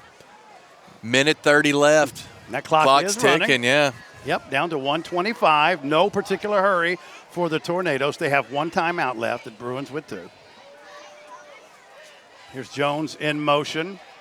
Brown calling his own number, and he is met by a swarm of USJ defenders on the right side of that Bruin defense. He'll lose yardage on that one. Playing fast, playing hard is number 2, Parker Barnes there, having him wrapped up, playing very emotional tonight, very hard. He's in on just about every play. If he's not on the play, he's somewhere around the ball the entire night, especially on defense. Back to the 14-yard line, 2nd down and 13 from the 19. 50 seconds left to go, and again, the Tornadoes in no particular hurry. Brown under center. Jones in motion. Brown rolling to his right, looking, surveying, under pressure. Now firing out to the flat, in and out of the hands of his intended receiver. If he catches the ball, it's going to be back to the line of scrimmage. I do believe that was Gage Smith, the intended receiver, that time for the Tornadoes. That's going to set up 3rd and 13 from the 19 with 40 seconds left for the Tornadoes. Yeah, really, really nice coverage there. But I will say one thing about Brown. He's got an arm. Now, he may have a rifle all the time. He may have a rifle when he needs a feather, but he's got a rifle. He threw that one pretty hard. That was going to be tough to bring in. Yeah, it won't be because the Tornadoes can't. There's That's a right. difference in not and can't. They have not. I like the pass call there, even though incompletion does stop the clock. You still keep a timeout if you're the Tornadoes. So 3rd and 13 for Brown. Brown around the right side. Here's the dive to the B gap. Maybe about 3 yards. That's going to set up 4th down. Clock is running. Looks like that's an attempt just to center that football. They want to run this clock down, get it just to a couple of seconds, and try to get a field goal in the waning seconds to try to take the lead at the half. Yeah, we haven't seen a kick, we haven't seen a field goal, extra point, anything all night long, so we don't know much about what's going to happen here. But here's my question: why, if you're USJ, why haven't you already called timeout?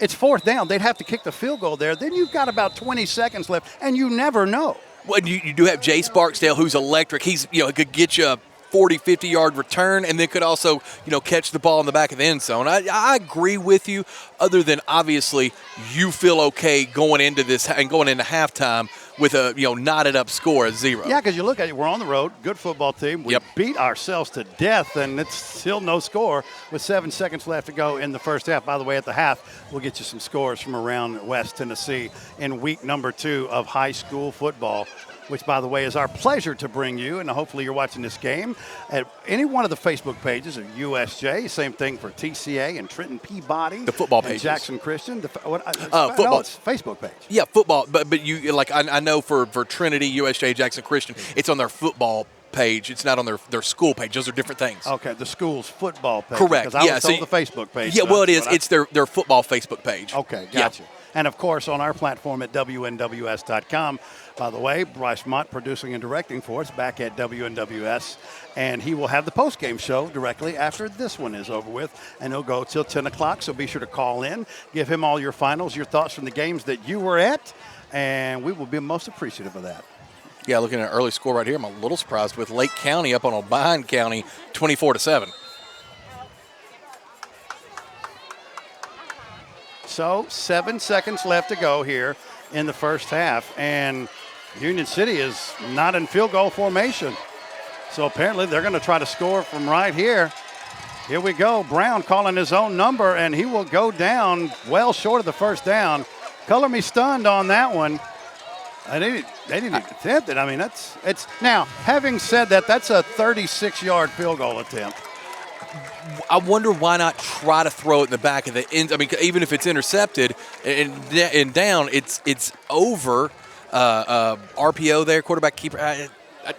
What do I know? I'm just up here trying to make up words. And let's see, because when he went down, there was 2 seconds left in this first half, but they've run it, and they'll call it a half. So at the half, here in Union City, your score, your USJ Bruins nothing and Union City nothing on Worthy Road Studio. We're back after this for the halftime show. Home furnishings, appliances, bedding, and so much more. Kaufman's. At the Bypass and Oil Well Road in Jackson. Home furnishings for every room in your home. Custom upholstery options too, with professional advice. Major appliances from America's top name brands. Mattresses and bedding accessories. Outdoor living and grilling too. And our fully stocked warehouse helps prevent supply chain delays. Kaufman's, for your life. The most important benefit when you buy from Jones Chevrolet at Three-Way? Peace of mind. Jones Chevrolet's Warranty Forever comes with every qualifying new and pre-owned vehicle. Powertrain coverage for as long as you own your vehicle. Find out more at Jones Chevrolet in Three-Way. At Nest Realty Jackson, connections and relationships are at the heart of everything we do. We wake up every day with the goal of helping our agents build trust, relationships, and community. Let's connect. We realize you have a busy lifestyle, and at the Bank of Jackson, we're here to help you fulfill all of your financial needs, personal and business loans, mortgages, online banking and bill pay, and so much more. Serving the Jackson area for 25 years. The Bank of Jackson, your down-home community bank. You belong here. Member FDIC Equal Housing Lender.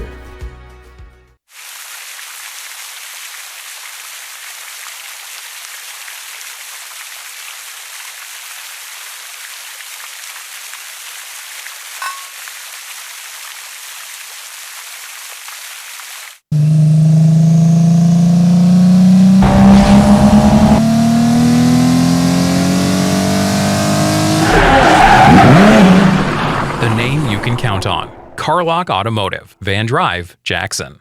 Do you want your smile to say it all? At Elite Dental Care, we'll make you and your family feel comfortable and secure with a variety of services and state-of-the-art care. We offer sedation dentistry that will make your time in the dental chair comfortable and relaxed. Come by and see our newly renovated and expanded office in Jackson, or one of our other convenient locations in Trenton or Dyersburg. Trust your smile with elite dental care, and let your smile say it all. At Arrington Funeral Directors, we accept all pre-arranged funerals. So you may have pre-arranged your funeral in this town, with another funeral home, or even in another state. But we accept all pre-arranged funerals because we're here to serve families.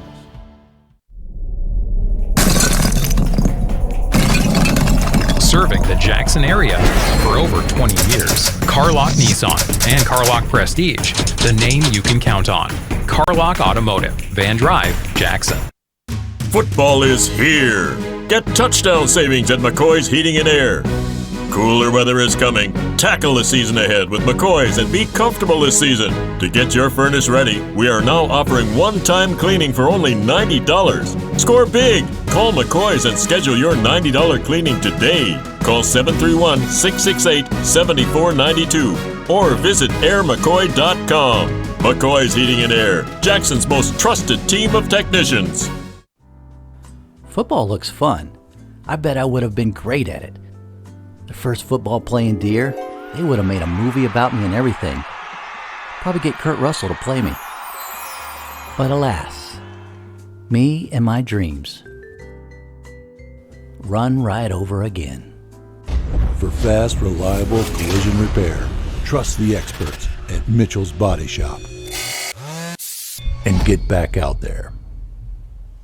Brooksy's Barn, locally owned and operated for 40 years in Jackson. Huge Southern buffet at its finest, or choose our drive-through window service. Look over our beautiful lake and enjoy a great meal. Come on by. We are sure you will enjoy our friendly staff and great selection of food that we have, from pork, fish, beef, chicken, not to mention lots of veggies. We also have a fantastic salad bar and a selection of scrumptious desserts. Y'all come.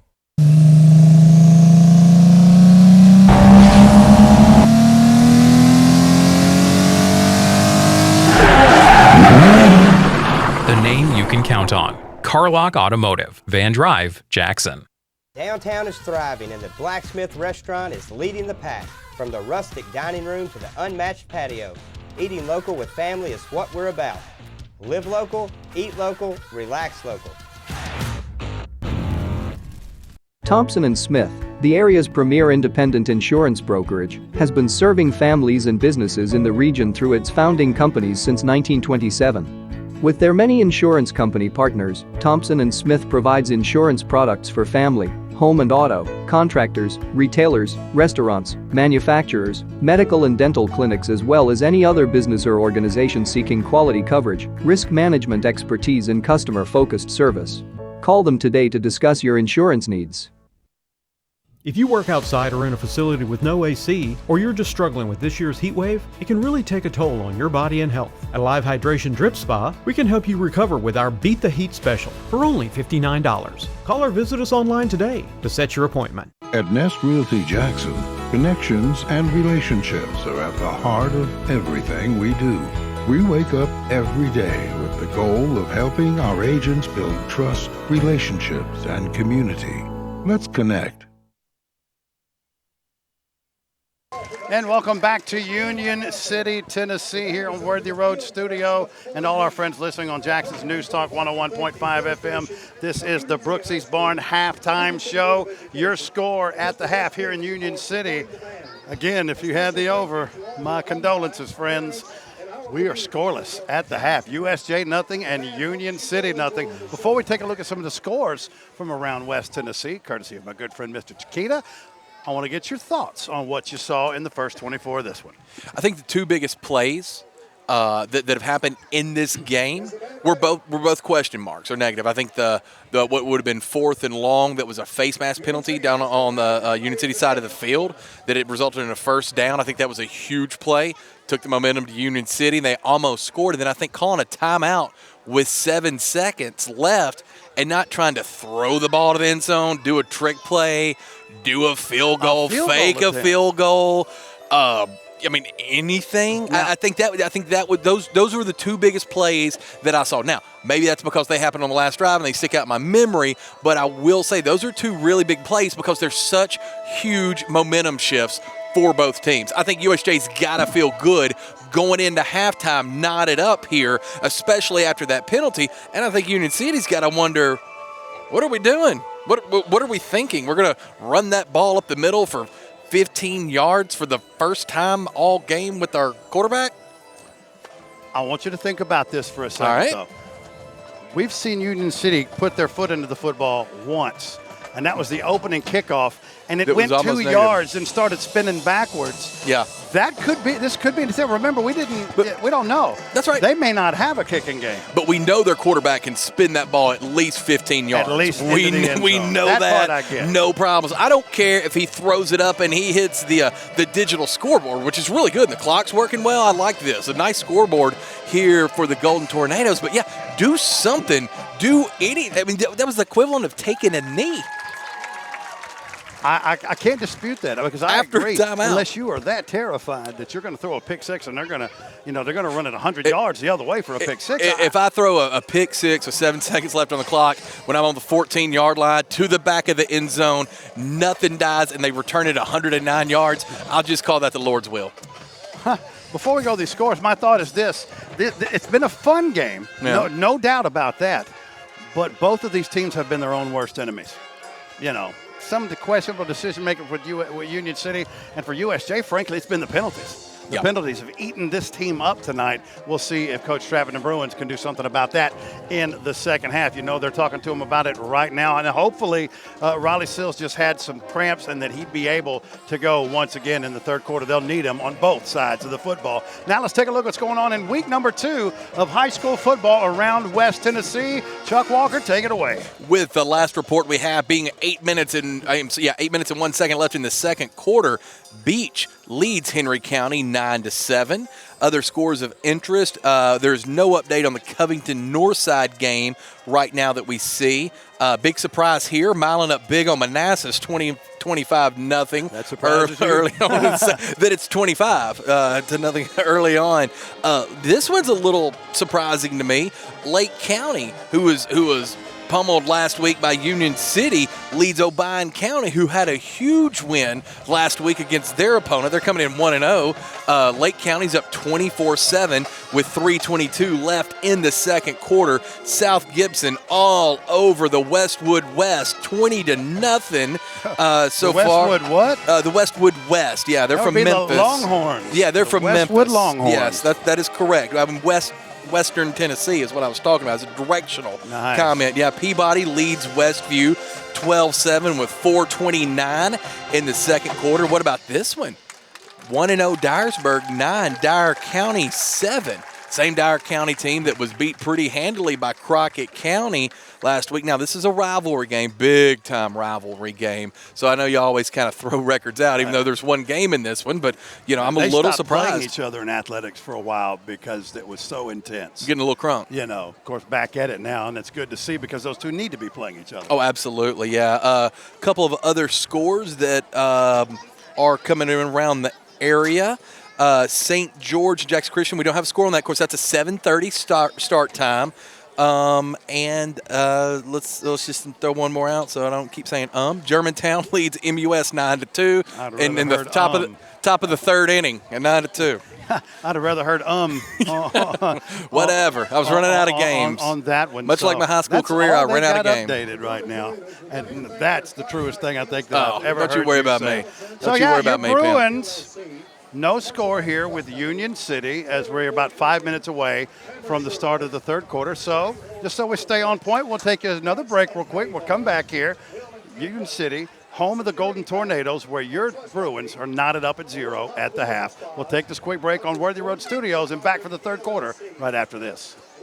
Home furnishings, appliances, bedding, and so much more. Kaufman's. At the Bypass and Oil Well Road in Jackson. Home furnishings for every room in your home. Custom upholstery options too, with professional advice. Major appliances from America's top name brands.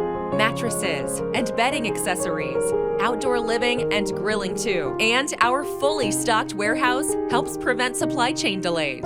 Kaufman's, for your life.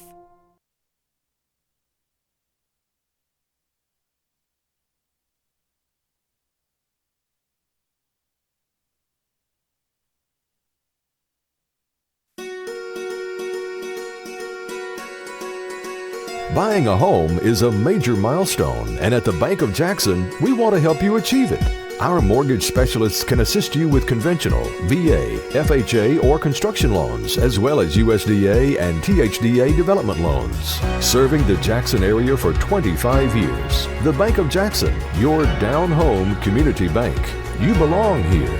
Member FDIC, Equal Housing Lender.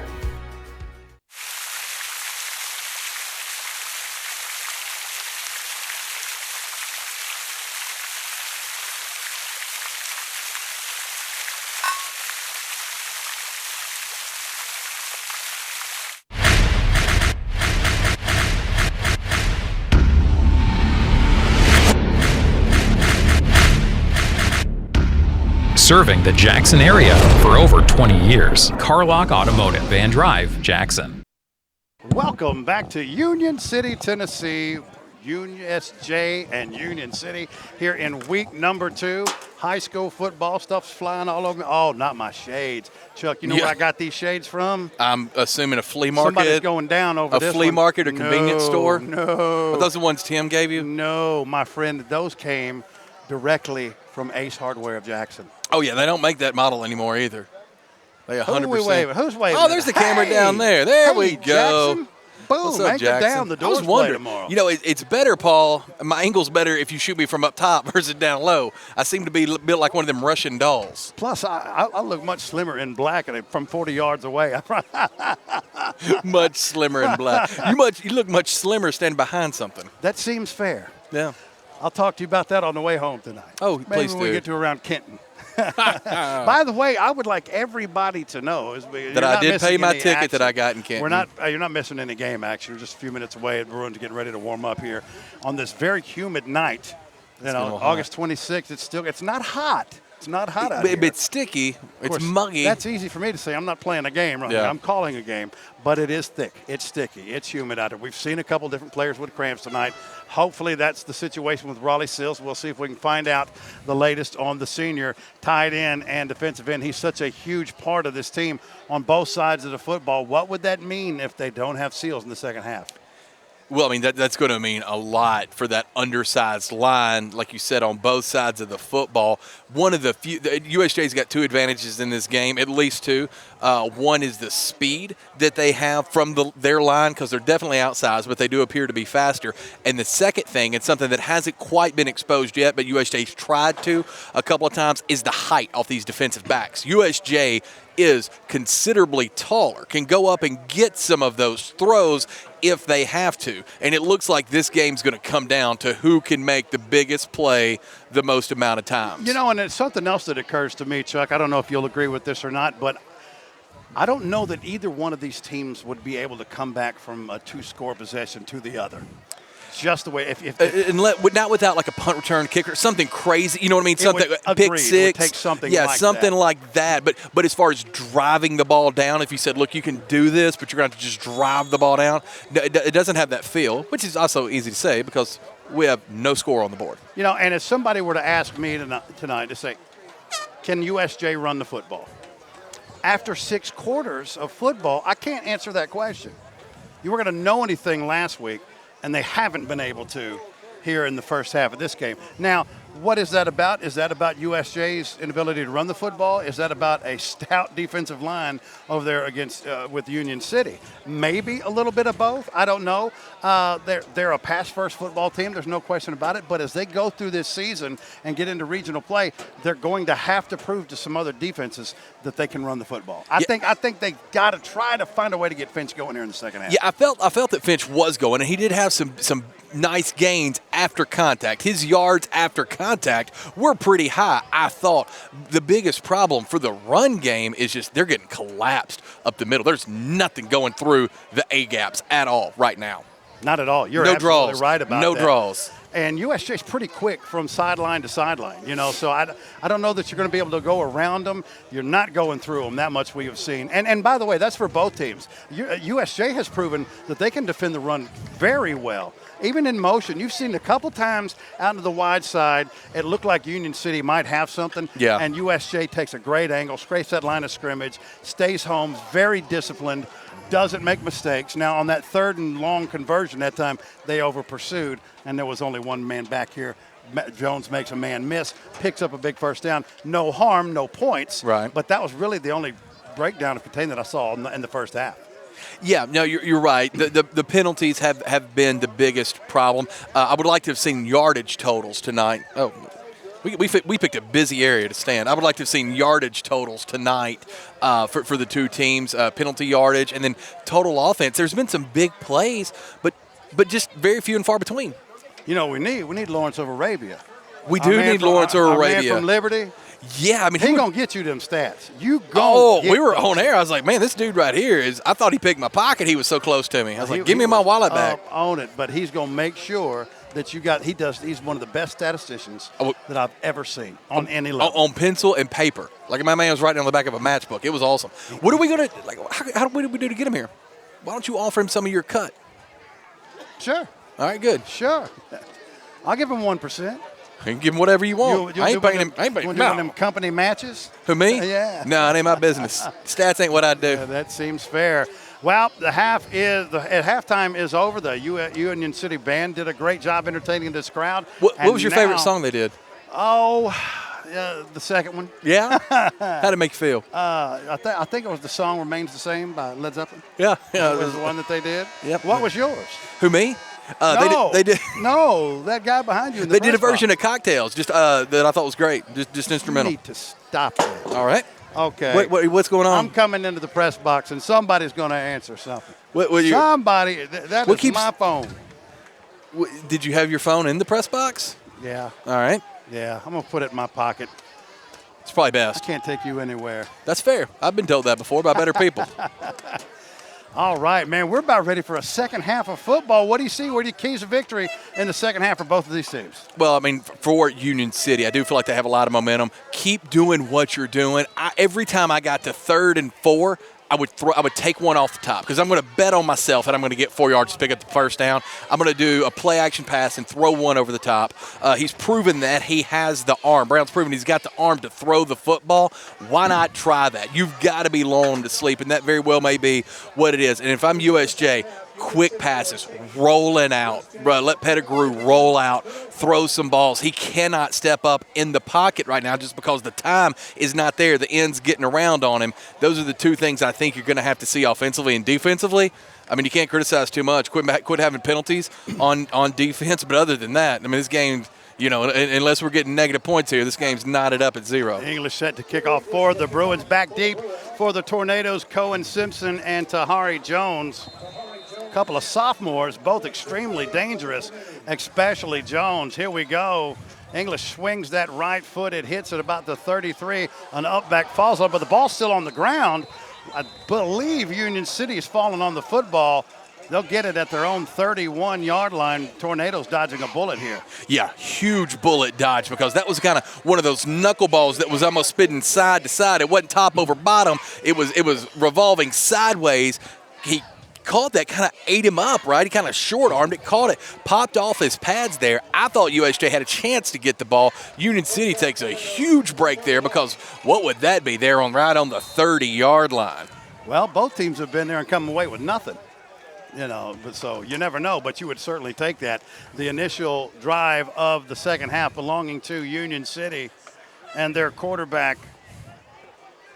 Say something. If you want to borrow my shirt, just let me know. I'll give it to you. You're about to be inside of it. Brown calling his own number off the right side, bouncing it out and taken down rudely after about a 4-yard gain. He tried to string that one up, and USJ wasn't having it. Yeah, but really good blocking downfield by Tahari Jones there. But you had Sam McMillan and a whole den of Bruins there on the tackle. You're looking at 2nd and 6 now. But again, chunk yardage, positive yardage. Yeah, safety Alex Wallace coming back from deep from his safety position, come in and help out with run support. And you'll see a lot of that here out of these safeties for the Bruins. See if he walks them up in the box. They'll call it gain of 5, actually, and it'll be 2nd and 5 for the Tornadoes from their own 36-yard line here, second play of the second half. Same play, same side. Little bit better result for the Bruin defense that time. We'll call that a 2, maybe 3-yard gain. We'll call it a 2-yard gain, setting up 3rd and a long 2 from the 38-yard line for the Tornadoes. Yeah, Braden Roberts in on the tackle for the Bruins. Really lucky there wasn't I don't know that they have inadvertent face mask in high school football call, but really lucky that wasn't called there. Just as you're falling down, you're grabbing to something to make sure you get him down. Sam may have slid up there, but Roberts with a nice tackle there for the Bruins. Go ahead and book it as 3rd and 3 from the Tornado 38-yard line. 10:34. Let's go here in the third quarter. Here's Jones in motion. The give off the right side. Nothing doing. Maybe back to the line of scrimmage that time for Gage Smith. Wrestled down by a host of Bruin defenders. That'll set up 4th down. Yeah, Braden Roberts was in there, and he said, not today. You're going to lose yards. You're going to have 4th and decision time here. Really nice. And I'm telling you something, Roberts is on the line. That's what you want to see. You want to see these tackles in the backfield from the lineman. We talked about it, kind of as the first half was waning down. They were getting to that second line of defense there at the linebackers. USJ looking a little bit more refreshed and revived coming out of half. So 4th and 2 for Union City. Let's see if they go for it here in their own territory. Brown snaps it, calls his own number off right side. He'll have the first down and much more into Bruin territory. I don't know if the left side of that USJ defensive line completely fell asleep, but that's the play they go to on their 4th and short. And there was no one there that time, and Brown easily picks up the first down. And I've been looking to see, I don't see Raleigh Seals in the game, at least on this first drive. Yeah, I haven't seen him out there, Bass. You ask, what can Brown do for you? That's about a 15-yard carry. And like you said, they haven't really shown too much trick plays here. They just took that ball down. Here comes the timeout. I'd love to say it was a great run, but there was no one there. If that run happens on that with 7 seconds left coming off that timeout, probably a touchdown. Yeah, it's 7-0 right now because that's the exact same play they ran that's been stuffed most of the evening. So USJ calls their first timeout of the second half. We'll take it with them with 9:37 left to go in the third quarter. We are still scoreless at Union City. Back after this on Worthy Road Studios. Do you want your smile to say it all? At Elite Dental Care, we'll make you and your family feel comfortable and secure with a variety of services and state-of-the-art care. We offer sedation dentistry that will make your time in the dental chair comfortable and relaxed. Come by and see our newly renovated and expanded office in Jackson or one of our other convenient locations in Trenton or Dyersburg. Trust your smile with Elite Dental Care and let your smile say it all. Welcome back to Union City, Tennessee. Here, your Bruins in a dogfight tonight with the Tornadoes. 9:37 left to go in the third quarter, and we are still scoreless. But USJ giving up a 4th down conversion that the Tornadoes felt comfortable going for from their own 38-yard line. They picked up about 14 yards and now are into Bruin territory. 1st and 10 from the Bruins' 47-yard line. Yeah, big first down there, flipping the field there on USJ, and again, nice-looking drive. Brown under center. Here's Arnold. Brown calling his number once again, same side, cuts it back across the field, but right into pursuit. He'll still pick up about 5 yards that time. No mystery there. They're running the same play, and they're getting chunks out of this. That's not something they were getting a lot of on that play in the first half, but here in the second half, the right side of that Union City offensive line has been winning the battle up front. Yeah, Sam McMillan in on the tackle there for the Bruins. But what Brown did nice that time is he kind of cut the ball back up towards the middle, had some open space there, and if McMillan's not there, he's still running. And he's running straight up, so it's not like he's just flying by people. There's just nobody there. Well, there's really good blocking on that right side. Watch it here. Double tight formation. Here's Brown once again to the right side. They have something. Finds a crease and gets all the way down to the 30-yard line. They are simply blowing USJ off the football on the left side of that defensive line right now. If I'm the Tornadoes, I go to it till they prove to me they can stop it. 7 yards. I counted 7 yards there before the first Bruin made contact. I believe it was Jace Barksdale in on the tackle with a handful of other Bruins. But yeah, 7 yards before you're touched. You can make it. You don't have to be fast. You could run behind that. I could run behind that for a minute. Well, I don't know if I run anywhere. But you see what I'm saying. Yeah, we talked about this, about these long sustained drives wearing the USJ defensive front down. Now in a 5-man front are the Bruins. Same play once again. And this time, USJ does a better job. It's still a gain of about 3, but it's a better job. And look, hey, and so like I said, Union City's found something, and they will continue to go to it. Milk it, I would. Yeah, Alex Wallace there coming in to make the tackle. The unfortunate part of that's one of your defensive backs coming in there. One of the guys in your secondary. No. But when you move the ball 4, 5, 6 yards down at the time, that's what you're going to have. Now, they haven't thrown the ball a lot, so they're probably cheating in a little. So Brown was for 5. 8 minutes left to go here in the third quarter. 2nd and 5 for the Tornadoes from the Bruin 25-yard line. The second deepest penetration for the Tornadoes here in this football game. How can I help you? No, we'll talk about that in a minute. I'm just going to write that down. Brown under center, double tight formation. Here's Jones in motion, gives straight up the middle, bounces it out, keeps his feet running, breaks a tackle, breaks another tackle, set sails down the sideline and into the end zone for the first score of the evening for the Tornadoes, breaking about 3 tackles along the way that time. Let's get that number for you. I believe that's on. It's not. That's number 2, Gage Smith, who broke 2 or 3 tackles, and that right there reeks of fatigue on the Bruins part. Absolutely, yeah. He was they tried to wrap him up, wrap his legs up. That very rarely works around the 5-yard line. Gage Smith is running hard. This is what you don't want to see right now if you're a Bruins fan, because they just, ate 5 minutes off the clock and had positive yards every time. Here's the extra point. The kick is up, and it is right down the middle. And your new score with 7:31 left to go in the third quarter. It's Union City 7 and USJ nothing on Worthy Road Studio. We're back right after this. This could be a true story. On October 3rd, a 2003 hatchback struck and killed a deer that goes by the name Buck. I know, right? He now has Buck's head proudly displayed on his living room wall. He tells a different story. Shot it. No, he didn't. And to hide his lie, he took his car to Mitchell's body shop. No, I didn't. Yes, he did. And lucky for him, they made it look good as new. And as for Buck, the story continues.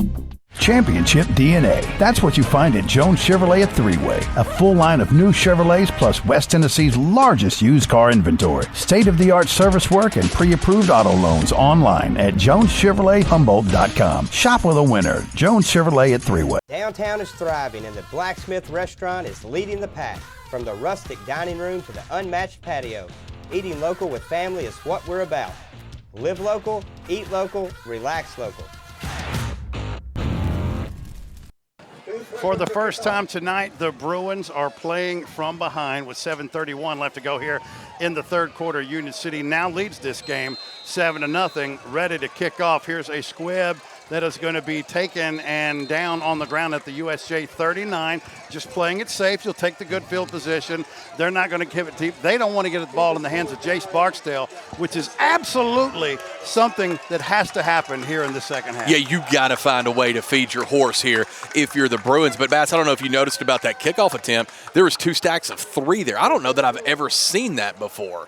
Kickoff attempt. The kickoff. How about that? They were attempting. Well, after that after the opening, I called it an attempt because it almost went backwards. Here we go. 3 wide receiver set. Pettigrew from the gun. Finch flanked to his left. Here's a gift to Finch. Bounces off. Makes a man miss. Darts through the middle. Up to the 46-yard line. Nice job that time. Gain of about 8 yards for Finch. A great-looking run on first down. Yeah, and I felt that Finch was really doing a good job there at the end of the first half, keeping his feet moving. Did the same thing again. Contact's going to be made at that line for Union City. They're too big and too strong for it not to. But Finch kept his feet moving and picked up a big gain for the Bruins. Yeah, and patient running that time. Same formation. Here's the snap to give to Finch.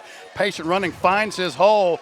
That's Le'Veon Bell type of style, that little slide hesitation, waiting for your hole to open up. It did so on the left side. He picks up enough for a Thompson and Smith first down up to the 49-yard line of the Bruins, just shy of midfield. LaShawn McCoy's really good at that, too. That was number 1. Colby Craig coming in on the tackle. My man reminds me of LaShawn McCoy. You remind me of LaShawn McCoy. I feel like I could. Twins to the left, single wide receiver. Here is the give to Finch around the right side. Cuts back to the middle, finds a lane. 40, 35, 30, 25, 20, 15, 10, 5, and ran out of bounds there about the, let's see where they spot him, at the 5-yard line. That's going to be a gain of 46 yards for Finch.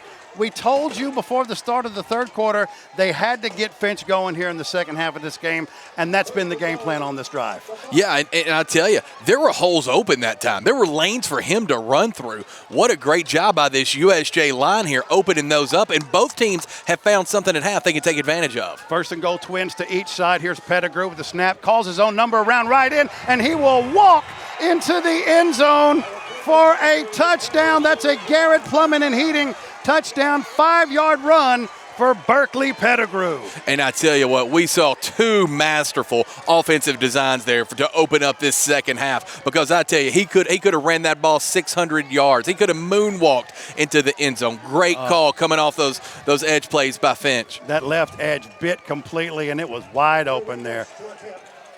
Here's English for the extra point. The snap, the hold, the kick is up, and the kick is no good. To the right. Off to the right, so Union City still leads this game. But your new score with 6:28 left to go in the third quarter, Union City 7 and USJ 6 on Worthy Road Studio. Thompson & Smith, the area's premier independent insurance brokerage, has been serving families and businesses in the region through its founding companies since 1927. With their many insurance company partners, Thompson & Smith provides insurance products for family, home and auto, contractors, retailers, restaurants, manufacturers, medical and dental clinics, as well as any other business or organization seeking quality coverage, risk management expertise and customer-focused service. Call them today to discuss your insurance needs. Turn to the experts. Since 1955, Garrett Plumbing and Heating has been the leader in plumbing, heating, and air conditioning service and installation for West Tennessee. A proud supporter of USJ Bruin Athletics, we are your local Carrier Factory authorized dealer. Call Garrett Plumbing and Heating 668-3339 for all of your plumbing, heating, and air needs.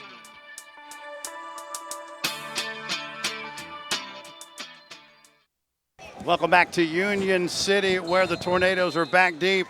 Cohen Simpson and Tahari Jones, the two sophomores, awaiting the kick from English. English's extra point was no good. USJ still trailing. Neither one of these teams could find the end zone, and now both do on their opening possessions of the third quarter. Here's your kick, a squib that is going to go out of bounds around the 25-yard line. Again, you know what's funny, Chuck? This game it's easily been entertaining. Right. 7-6 middle of the third quarter. For as sloppy as it's been at times with some of the penalties. And remember, this is early on in the season. We have to factor that. It doesn't change the fact this has been a heck of an exciting game so far. It's been a very exciting game. That's going to be an illegal kick. I believe that ball is going to be spotted at the 35, but it looks like Union City's lining up on the 40. Kick it again. Yeah, push it back, make them kick it again. You're right. Yeah, they hadn't really unloaded it tonight, so that's a good call. You always have that option as well. Yeah, because USJ would have probably been happy for that thing to be set down at the 35.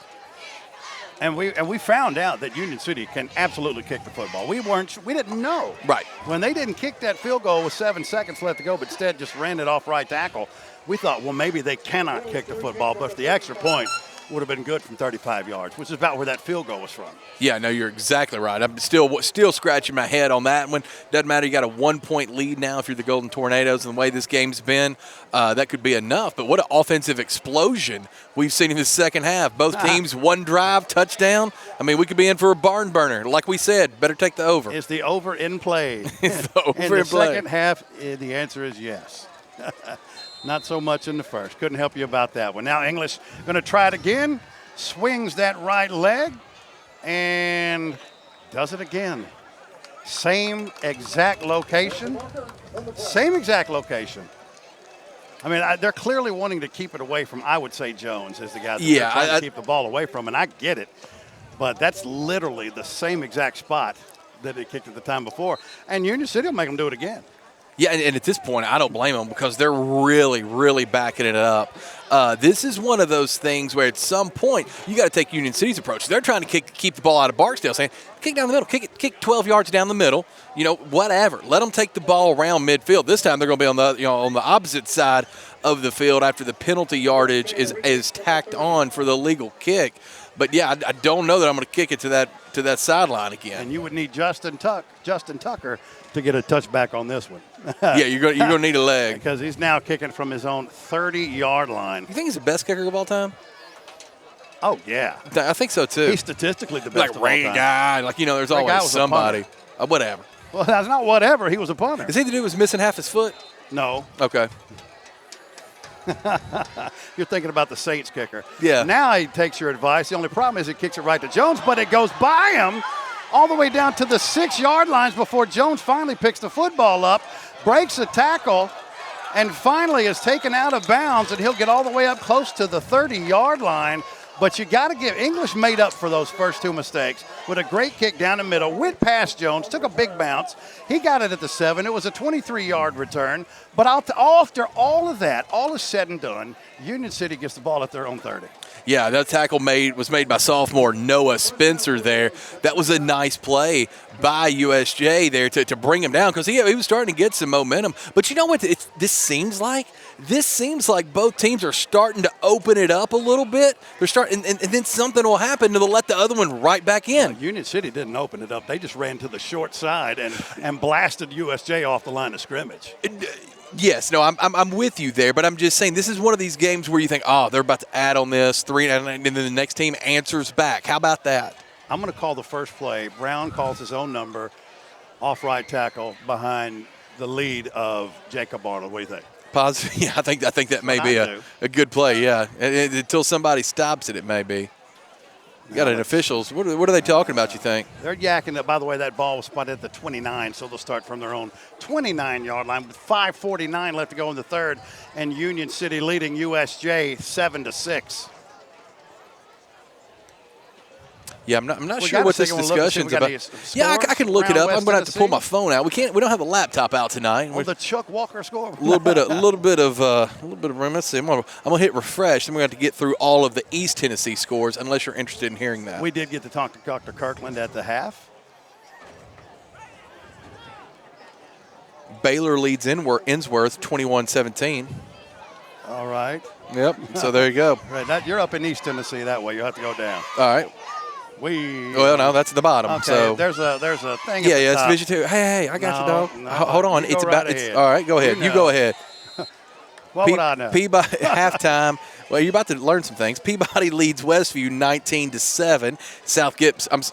Westview 19-7. South Gibson all over Westwood 34-0. Lake County has now expanded their lead 24-7 over Bryan County, and Milan's up 54-0 over the Manassas. The delay was for the clock, and by the way, that play that I predicted, it's exactly what it was. The good news here, USJ was ready for it. Whipped the line of scrimmage and maybe half a yard. We'll call it second and a long 9. The reason for that delay was, Chuck, they had to change the clock.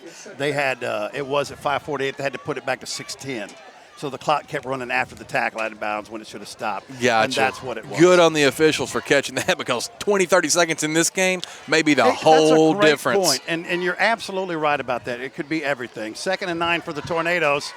Here's man in motion, dive to the left side, keeping those feet moving. Powerful runner. That's your junior. That's Jacob Arnold, the young man that had 227 yards at Lake County last week. Nowhere near that tonight, but a powerful runner, setting up 3rd and short. We'll call it 3rd and 2 from the 38-yard line. But remember, it was right around here where Union City went for it on 4th down and short. Yeah, you got linebackers like Sam McMillan in there hitting hard there. Really, really, nice play. Big gain for Tornadoes, but 3rd and 3 here. You got to get a stop. You got to get some penetration here. So here we go. 4:57 left to go in the third. Brown under center. Here's your man in motion. Here's a dive to the left side. Didn't need much, didn't get much. It'll be close. I think he may have fallen just forward to get this first down. I'm not going to call it just yet. Either way, it'll be about the length of half of a football maybe. Yeah, a lot of that's going to depend on the spot. And if I told you that Brooks Jones was in there on that tackle, I think they held him short there. You're right. Yeah, Brooks really hit him hard there. What do I know? Well, now they're getting – well, the white hat steps in.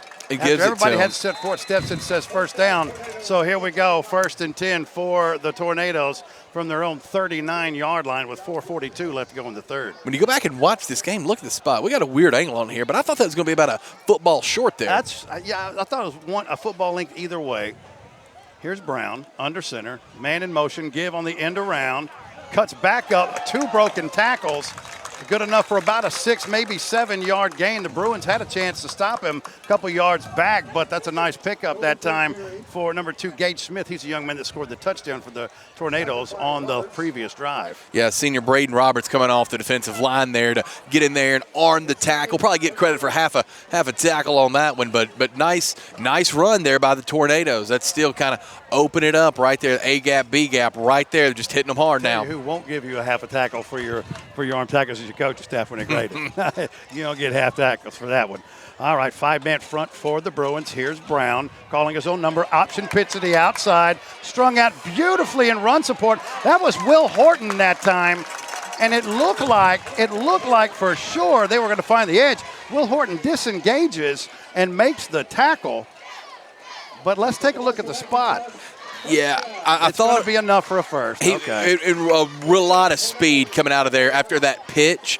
It was one of those deals where Horton had him kind of, contacted behind the line, but because of momentum and everything else, I do think that's the right call. He's got a couple yards past the first down marker. Great effort on the ball carrier's part and on Will Horton. Absolutely. Will Horton has really, in the last 2 years, have you seen him physically? Yeah. He has reinvented himself. That's exactly right. Together, son.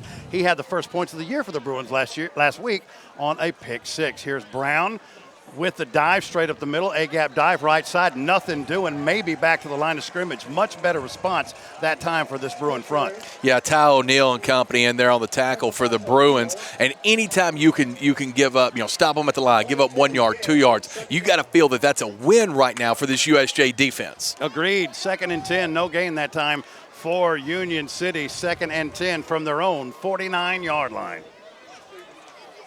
Boy, just a couple of heavyweights slugging it out in the middle of the ring here in week number 2 of high school football. We'll take this all day long. Yeah, if we're going to be here, let's see a great game. 2nd and 10, here's Brown. Man in motion. Sweep to the wide side. That's number 4. Makes a man miss, falls forward. Let's see if he's got enough for the first down. Depending upon the spot, is a great gain either way. I think he's going to be just a little bit short. That's Darrell Littleton, the senior running back. Looks like he's going to be just short. Gain of about 9. Boy, set up 3rd and 1 from the Bruin 43-yard line. Yeah, really nice run there. You see some of the guys, Sam McMillan and a couple other to push him out there to stop him just short of that first down. But 3rd and 1 here, you got to figure they're going to get a couple of goes at it. Just under 2 minutes left to go here in the third quarter. Another long, sustained drive for the Tornadoes. They are in no particular hurry. Here's Brown calling his own number off the right side. Nothing doing. Maybe a yard just past the line of scrimmage. And USJ definitely sniffing that one out now.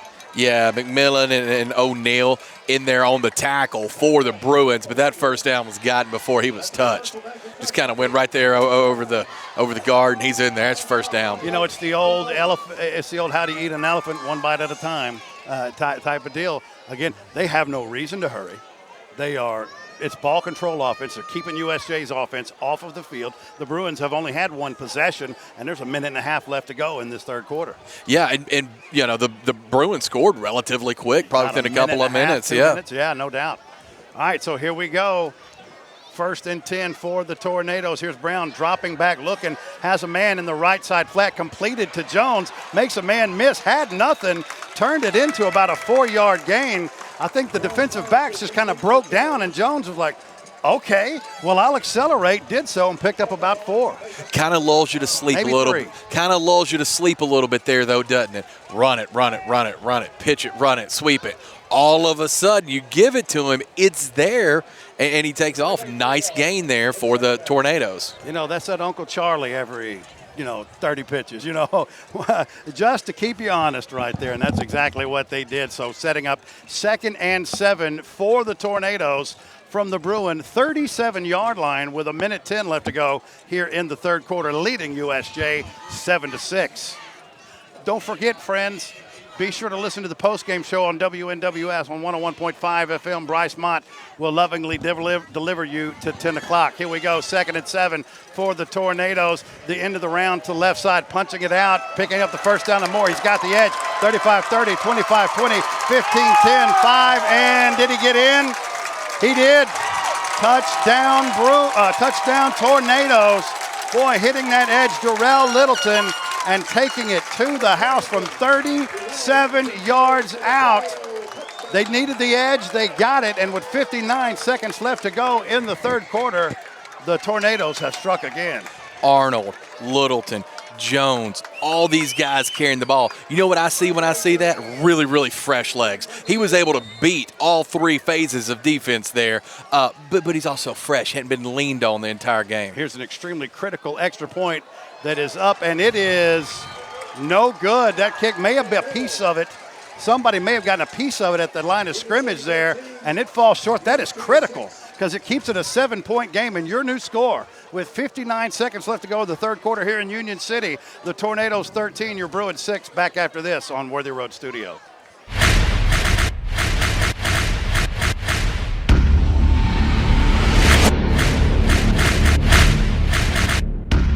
Serving the Jackson area for over 20 years. Carlock Automotive and Drive, Jackson. This is how we Friday night. How do you Friday night? This is how we Friday night. This is how we Friday night. This is how we Friday night. No matter how you Friday night, you always win at Kaufman's. Hey, this is Chuck Walker with Southeastern Termite and Pest Control. If you live in West Tennessee, you have a need for the services we offer. We treat for all types of pests, including bed bugs, brown recluse spiders, and other hard-to-treat pests. You don't have to spend thousands and thousands of dollars to encapsulate a crawl space. Give us a call to hear how to achieve the same thing and save thousands. Southeastern Termite and Pest Control can handle all of your termite and pest control needs, wood fungus and moisture barriers, real estate closing letters, and so much more. Southeastern, 731-660-1052. Welcome back to Union City, Tennessee. The final minute of the third quarter. Union City has just scored, but their extra point was no good. So your score is now 13-6 with 59 seconds left to go in the third quarter. And the Tornadoes set to kick once again. Barksdale back deep for the Bruins. Hasn't had an opportunity. Surprised if he gets one here. He won't. Here's another squib kick. Bruins falling on it on the 42-yard line. So Union City, Chuck, willing to give up good field position and not put that ball in the hands of number 8. They know who the playmakers are. Yeah, and I would agree with everything about that except for Finch ran the ball for positive yardage every single carry. On 5 carries for a touchdown last drive. They may say, you know what, I want to see him do it again. But you would think, Barksdale is the big-time playmaker. He may be the only guy that's able to beat you there. That not a bad, hadn't worked out poorly for him yet. Yeah, it's been a while since he's been targeted in this football game. It's been a quiet night for the junior. Here go the Bruins, 13-6. Pettigrew from his own 42-yard line. Here's Pettigrew, give to Finch. Cutting it back up the middle to the line of scrimmage, maybe a yard, if that.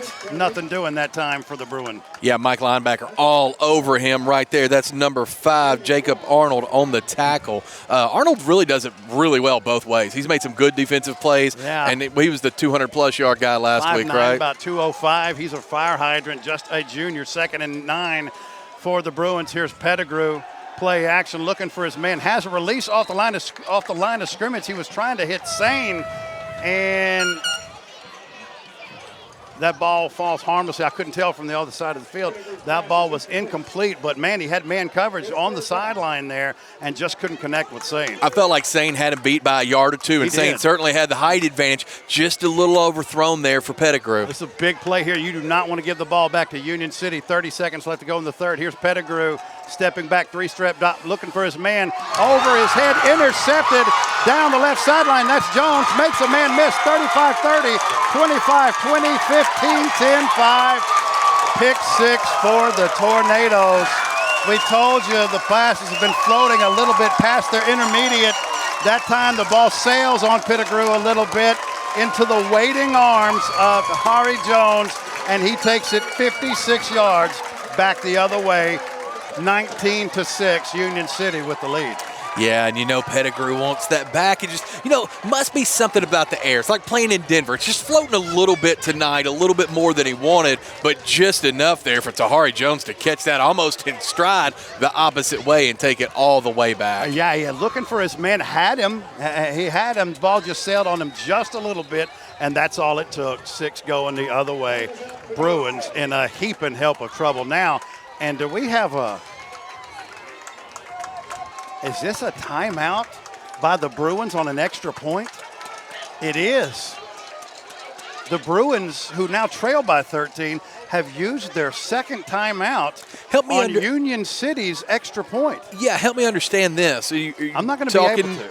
I'm not really sure. I mean, even if you block it, it's still a 2-score game. I mean, it's going to be a 2-possession game no matter what happens. Even if they get a 2-point conversion, it's a 2-possession game no matter what. A little confused here. It's okay. We'll figure it out. But I'll just say this. To me, in a situation like this, especially with a team who's shown me they can grind it out, I promise you I will take that timeout over whatever 1 or 2 points. Here yeah, the timeout's more important than the outs. You know, in baseball we say it all the time. The out's more important than the run. Give up the run, get the out, stop the bleeding.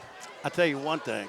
If this spider comes off of this dadgum extension cord. Is there a spider up there? Yeah, you see this? Is that why you keep touching me and getting all over by me? Right now, I'm going to regulate on that 731-660-1052 and get that handled in Union City. If you thought Jones made it to the house quick, if I find a spider on me, you will find out my 40 time quite quickly.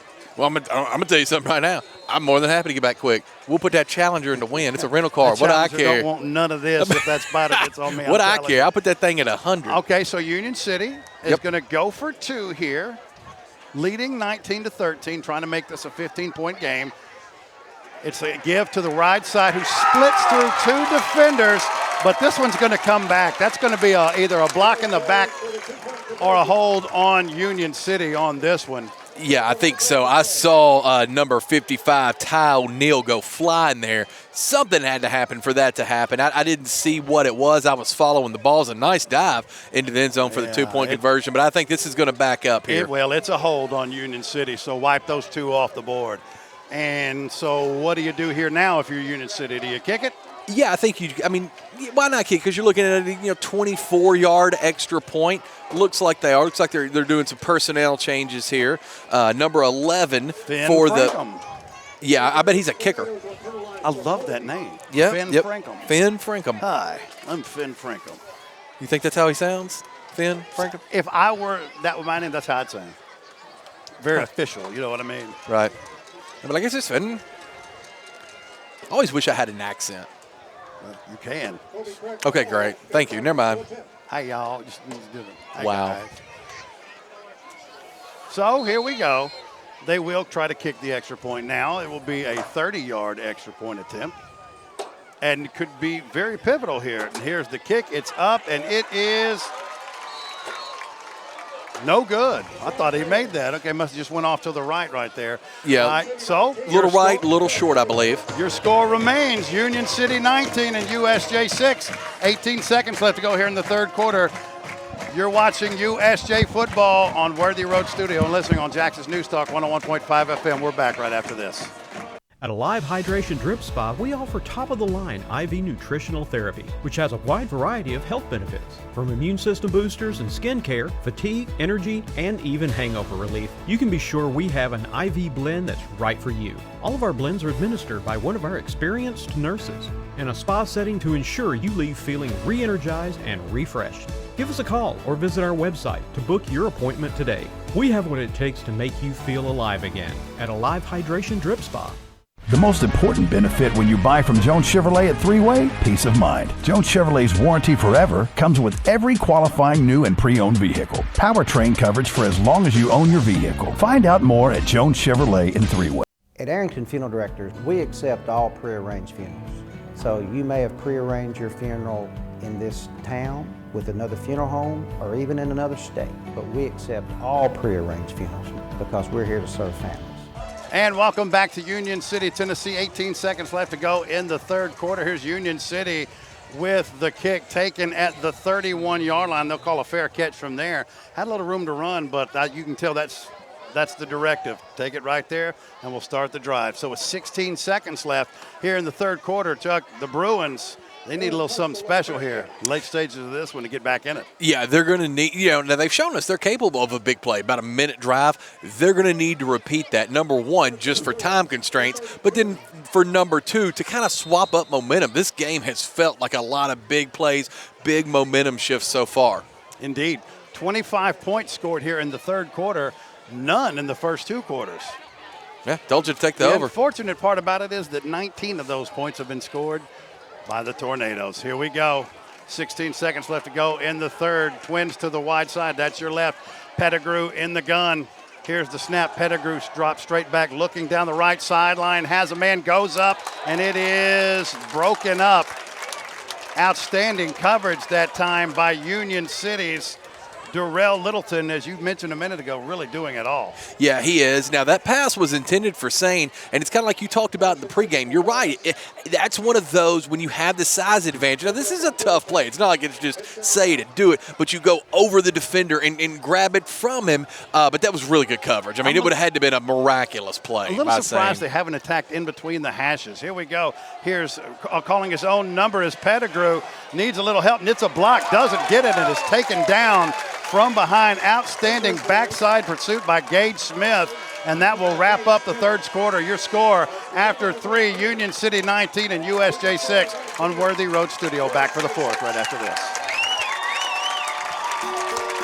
We realize you have a busy lifestyle, and at the Bank of Jackson, we're here to help you fulfill all of your financial needs, personal and business loans, mortgages, online banking and bill pay, and so much more.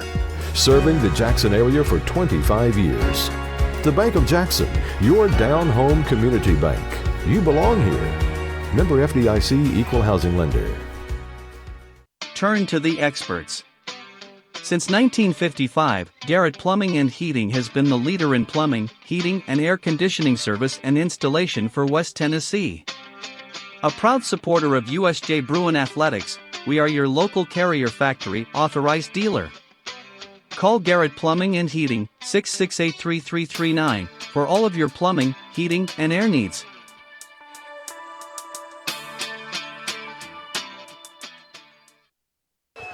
And it is now time for the final 12 minutes here from Union City. It's critical hour at the club. 3rd and 10 for the Bruins from their own 32-yard line. Only way I know how to put it, Chuck, they got to have it. They've got to have this conversion right here. Biggest play of the game for the Bruins. 3 wide receiver set. Pettigrew dropping back all kinds of time, firing over the middle behind his receiver. Sane had to turn around and make the adjustment, and it was dropped, and it is incomplete. That sets up 4th down. Yeah, that's really nice coverage by the Union City Tornadoes. I saw 1, 3, and 5. That's Craig Simpson and Arnold respectively, laying the lumber to break up the pass. But man, you really need to lay it all out. 4th down here for the Bruins, and looks like they're going to punt it. Yeah, tried to attack that left side hash. Nothing doing. The Tornadoes ready for it. So on the first play of the 4th quarter, it goes for a 3 and out for the Bruins. They'll have to punt. Here's the snap. Low but taken. Now here's a high punt, not very far, but high, that hits it midfield and takes a tornado roll back towards Bruin territory. Matter of fact, the Tornadoes will begin this possession in Bruin territory at the 47-yard line. Yeah, you're talking about 18 yards there on the punt. 15. Kind of hung, 15. Kind of hung for a minute, and then really took a bad bounce. Luckily, I think it went out of bounds. Otherwise, that'd been we lost another 5 there. USJ look like they're looking for somebody to make a play. Somebody to step up and make a play, and they're going to have to do it now because the mystery is gone. You know what Union City, this is exactly their game. This is what they want. Oh, yeah, and it's what they've done all night long. We've seen one completed pass for Union City on probably 4 to 5 attempts. This is their bread and butter, 19 points on the board. So Brown under center, calls his own number on the left side. He'll lose a yard on this one. USJ absolutely ready for that one. Yeah, wonderful pursuit there by number 57. That's Braden Roberts. He had that sniffed out. He knew what Brown was doing that time, got him and brought him down in the backfield. Now we just watch this clock tick. Union City in no hurry to do anything. And it's not got him. Tell him what it really is. Got him now. He's got him. Got him. Got him. That's how you know. That's how you know. He tells me that's how you know, y'all, and I'm inclined to agree with him. So Union City, again, 18 seconds left on the play clock. If I am the Tornadoes, I do not snap this anytime soon, but they do. Get the man on the end around. That's Jones looking for a slither. Finds it.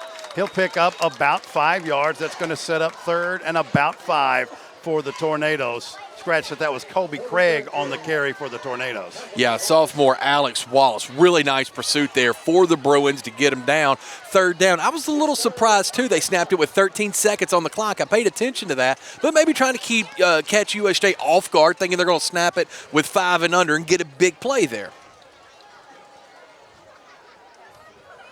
So, I mean, they're at the line of scrimmage with 20 seconds left to go. I'm just, and look at this. They get the Bruins again. And you got to give a lot of credit here to Union City. I haven't seen one offensive lineman with a false start for the Union City Tornadoes this entire game. Yeah, on a lot of those different and hard snap counts there for the Tornadoes. You're right. That's a great point.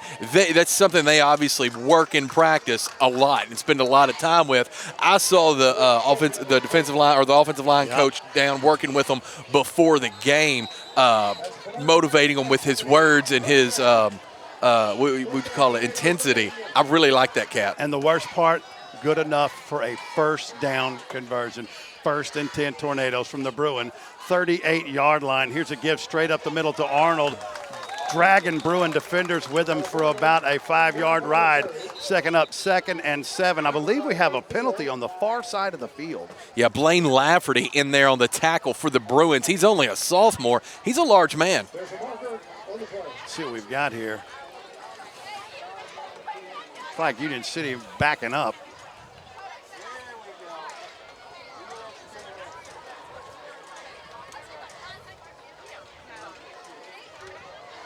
It looked like an illegal shift for Union City.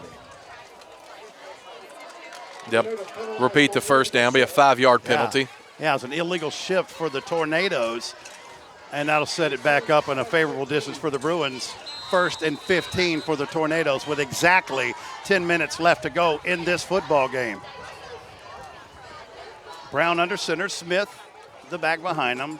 Here's Jones in motion. Jones gets the ball going around the right side. Needs a crease, gets it, turns on the Jets, and absolutely forget about it. But there is a penalty flag down. That's a house job right there, 40+. But there is a flag on this play. We'll see who it's on, and it's looking like this one's coming back. Yeah, if it is, that's big-time break for USJ there, because I'm telling you, I'm falling in love with this Jones kid. He is quick around that end. And they make it so difficult because the fact that Brown has had success running the football too just makes it that much harder to defend. But this one is, in fact, coming back. That's a hold. So a big break for the Bruins. We'll see if they can take advantage of that. That's going to move the ball all the way back into the Union City territory. Now it will be at their own 49-yard line. So way back there. The only first and about 23. The only negative here is the time has still ran. You got 9:42 left in this game, and you still gotta get a stop in the next 4 downs to get the ball back. That's right, and you've got to take advantage of it. No more mistakes here for the Bruins. They have to play perfect from here on out to have a shot. Here's Brown under center. Jones in motion. Now goes back, actually. That's Craig in motion. And several times the Bruins have jumped off as a result of that. Didn't bite this time, letting that clock run down. 7-6 now. Here's the handoff to the left side. Nothing doing. That's Craig taken down after maybe a gain of 2. Yeah, Braden Roberts met him there and met him hard. That's a very short gain. Exactly what you need there. But, does that set up the big plays when they run these motions and stuff and you've been jumping off sides a little bit as a defensive line? Does that kind of let the big plays go up? If you don't have discipline on that edge, yeah, sure. That's what I was thinking. So just over 9 minutes left to go. 2nd and 21. Just inside Bruin territory for the Tornadoes at the 49-yard line. Now here's Jones on the counter, cuts back. He'll pick up about 8 yards down to the Bruin 41-yard line, still well short of a first down. It's going to set up 3rd and about 14. Yeah, I tell you, Braden Roberts is playing hard right now, doing everything he can. If you're a team that's going to see Union City in the next few years, I have terrible news for you. Derry Jones is only a sophomore. Yeah. He runs good. And Arnold's just a junior. Yeah, they're going to be around for a minute. I like these guys. For the Bruins is, especially on that extra point timeout, they have 1 timeout left. So they have no luxuries of giving up first downs anymore. They have to make this stop here. Third down, here's Craig in motion. He gets the ball. There's a block in the back bigger than life. He cuts back. He's met by a host of defenders. It'll be about a 4-yard loss, but it'll be interesting to see what the Bruins do if they want to back them way, way up into all the way back down maybe the 40-yard line. That was a clear block in the back, and it was called by the white hat who was on the scene.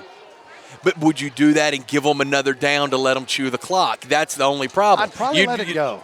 Yeah, I think so too. It's fourth and a long way. If you don't stop them here, you're not stopping them anyway. To get it, you got to have the time with only one timeout remaining. If you can't stop them on 4th and 17, it's going to be a long night. At that point, yeah, the Bruins decline it. I think that's the right call, Coach. Yeah, so it's 4th and 17 from the Bruin 45-yard line. Let's see what Union City elects to do here. See, I punt this ball. I don't even consider it.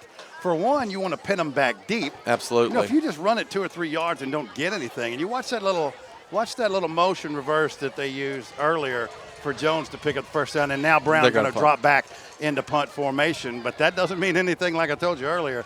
Here's the snap. Brown gets his foot into it. It's a low punt that'll hit at the 10 and shoot straight into the end zone. A break for the Bruins. Yeah, a nice punt there. I know you don't want to touch back. You want that one down. That's more of a line drive there. But, yeah, here we go, Bruins. If we're going to do it, you got 7.5 to get it done. You need to be in the end zone in about 2.5, 3 minutes. Because you only have one timeout, you get one shot. Do not miss your chance. Conversion. Not bad. Thank you. But you got to go down. You got to score. You don't have to onside kick, but you will have to get a stop right then and there because you don't have the timeouts. Yeah, it has to happen now. It's got to be number 8. He's got to be the guy.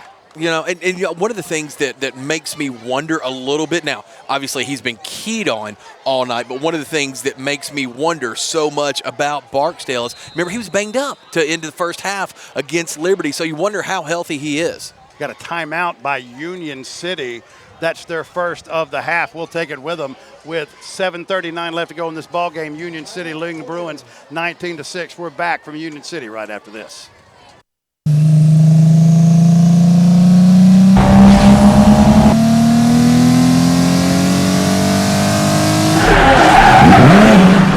The name you can count on. Carlock Automotive, Van Drive, Jackson.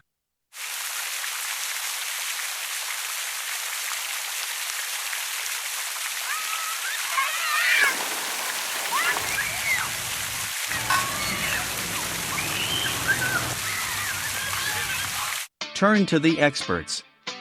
Since 1955, Garrett Plumbing and Heating has been the leader in plumbing, heating, and air conditioning service and installation for West Tennessee. A proud supporter of USJ Bruin Athletics, we are your local Carrier Factory authorized dealer.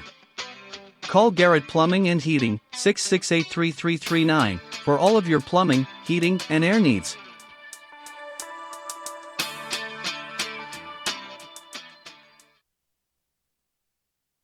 So here are the Bruins, 1st and 10 from their own 20-yard line, trailing by 13 with 7:39 left to go. Here's Finch around the right edge, breaks a tackle, and he'll fall forward for about a 3-yard gain, setting up 2nd and 7 from their own 23-yard line. Do you still have to stay true, do you think, to the run game here to keep everybody off balance? For a very brief time. Just maybe first down, second we're down. not even halfway through this. We're only a third of the way through the third quarter or fourth quarter. Here we go. Trips to the right side, to the left side. Pettigrew looking, going deep. Has a man on the right hash. Tries to make the adjustment. Floats it a little bit behind him. Had his man, I believe, that he was trying to target Carney on the far side on that left hash and just couldn't connect. Yeah, that pass was intended for Hayes Carney. A little bit overthrow there. Not a bad ball at all, really. And Pettigrew spins it so darn well. I mean, they say it's a game of inches. That pick six was just a couple of inches too high. We have a stoppage. We've got an injured tornado down on the USJ side of the field at the 50. So we'll take this timeout with 7:08 left to go in the ball game. Union City leading 19-6 over your Bruins. We're back to Union City right after this. Downtown is thriving, and the Blacksmith Restaurant is leading the pack. From the rustic dining room to the unmatched patio, eating local with family is what we're about. Live local, eat local, relax local. The most important benefit when you buy from Jones Chevrolet at Three-Way? Peace of mind. Jones Chevrolet's warranty forever comes with every qualifying new and pre-owned vehicle. Powertrain coverage for as long as you own your vehicle. Find out more at Jones Chevrolet in Three-Way. The injured Tornado was Hari Jones for the Tornadoes, who's had a monster game tonight. He had the pick six, and he's been really good on the offensive side of the ball. Looks like it could be just cramps. He's getting help off the field with the training staff of Union City. Hope that young man's okay, but here is a huge 3rd and 8 for the Bruins. Here's the snap. Looking for his man and just led him too far. It was there. I thought that play had been blown dead. It looked like, and the only two people that were doing anything were the quarterback and wide receiver. Everybody else was just kind of standing around. I thought the play had been blown dead. Yeah, that pass is intended for Noah Spencer. He was there just a little bit long. A little bit of confusion here. I think their coaches are trying to get clarification. They may have been agreeing with you. Oh, they're going to punt. One timeout. Okay, here we go. They're going to punt from their own 23. Coach playing the percentages and said we can't get the ball up at the 23-yard line. If we do, the game is over with. So they'll need a big punt here. Union City with nobody back deep. Colby Craig the deepest, and he's only 10 yards off the line of scrimmage. Yeah, good time for one of these big Drew English kicks. So here's the snap, the kick. Decent kick that is going to take a hit at the 47, get a Bruin roll, and go all the way down to the 30-yard line. That's going to be a 48-yard punt by English that time, down to the 30-yard line. But if you're the Tornadoes, you'll take that all day long. Oh, yeah, no, absolutely. Here's the thing. Get the ball back, run the clock. Get the ball back, run the clock. You got a 2-score lead here, right? I know it's 13 points. That's a 2-score lead. That's exactly what you want to do if you're the Tornadoes. You know, I agree about playing this team. You know, forget about playing it later on, next year. Right now. This team's good right now. And I can't believe this team wasn't great last year. USJ has had their way with Union City the last 2 times they played them, but even the coach staff said this is not them. That is not this team. They're very different. They were expecting a good football team this season, and they've clearly got one. You're talking, 14, 15, 16, 17-year-old men. The difference a year can make in your body, your size, your strength is a lot. So yeah, I can see how it happens raising kids, but Lord, this team looks like they've been good for a long time. 6:53 left to go in this football game. And we've got a flag. Let's see here.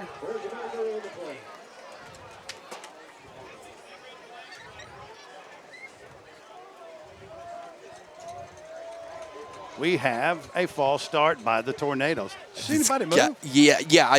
When it was called by the official back here, I saw one of the guards move there. I think he moved his head, is what it looked like. They called it there. Is that the first false start we've seen from Tornadoes? Maybe the second. We haven't seen many. Yeah, 1, 2 at the most, which is, again, impressive for the second game of the season. Pretty disciplined football team, and that's the best point right there at this point in the season. It's so early on. You're just not seeing those types of mistakes. Here's the dive for Arnold, straight up the middle, breaking tackles, dragging Bruin defenders all the way up to the 35-yard line. That's a 10-yard run, going to set up 2nd and 5 for the Tornadoes with 6:40 left to go. You tell fatigue sitting in. Parker Barnes, who's been just knocking heads all night long, tried to get a shoulder tackle there, and that's going to be tough to do against this stable of backs here at Union City. Right. I think that guy's a Tornado fan. Oh, my man has sat down the entire game. I love that. I love it. He's my favorite person. Sometimes when I'll be paying attention to him, he's having a great time tonight. I like seeing that. So 2nd and 5 from the 35-yard line. Brown under center. Craig in motion. And this is what you do. This right here. Now they're letting the play clock under 10 seconds. That should be every play for them, given the game situation. Here's Brown. Craig in motion. Brown calling his own number right up that left B gap, driving his feet forward. The Bruins defense, you can tell they're tired, and it's showing. That's a first down for Union City. Yeah, we were a little nervous about this, talking before the game, and especially looking at the team size. This is perfect. Plays in exactly to the game plan it appears that the Tornadoes have. They're just leaning on them now, and time is not on your side. And, we just really haven't seen this USJ pass game other than that one completion in the third quarter, basically at all tonight. Yeah, we haven't. Finch got something going on the ground for a minute. To see that. That was a good thing. But, this offense has been stifled by a very good Union City defense. So here's the Tornadoes. Brown calling his own number. Nothing flashy, but extremely effective. Falls forward for about 8 yards, and now you're going to get a personal foul, looks like, on one of the Tornadoes. And I'll tell you, I wouldn't have thrown the flag because it just looked like an offensive lineman who had engaged and drove his man 15 yards off the ball. I think the problem was he kept driving him when he was out of bounds, and then he drove him all the way down. He drove him into. I mean, my man serving the waters over here almost got hit. I mean, it wasn't exactly like one of those blinds, the blindside move where he dumps him over the fence or anything like that, but maybe a little. I'm just saying. That's the lineman me coming out. Well, I understand. Don't punish me for a great block. Well, Will Horton ain't having it. Look at him. He's not having that. He's not having it. That's not a gentleman thing to do.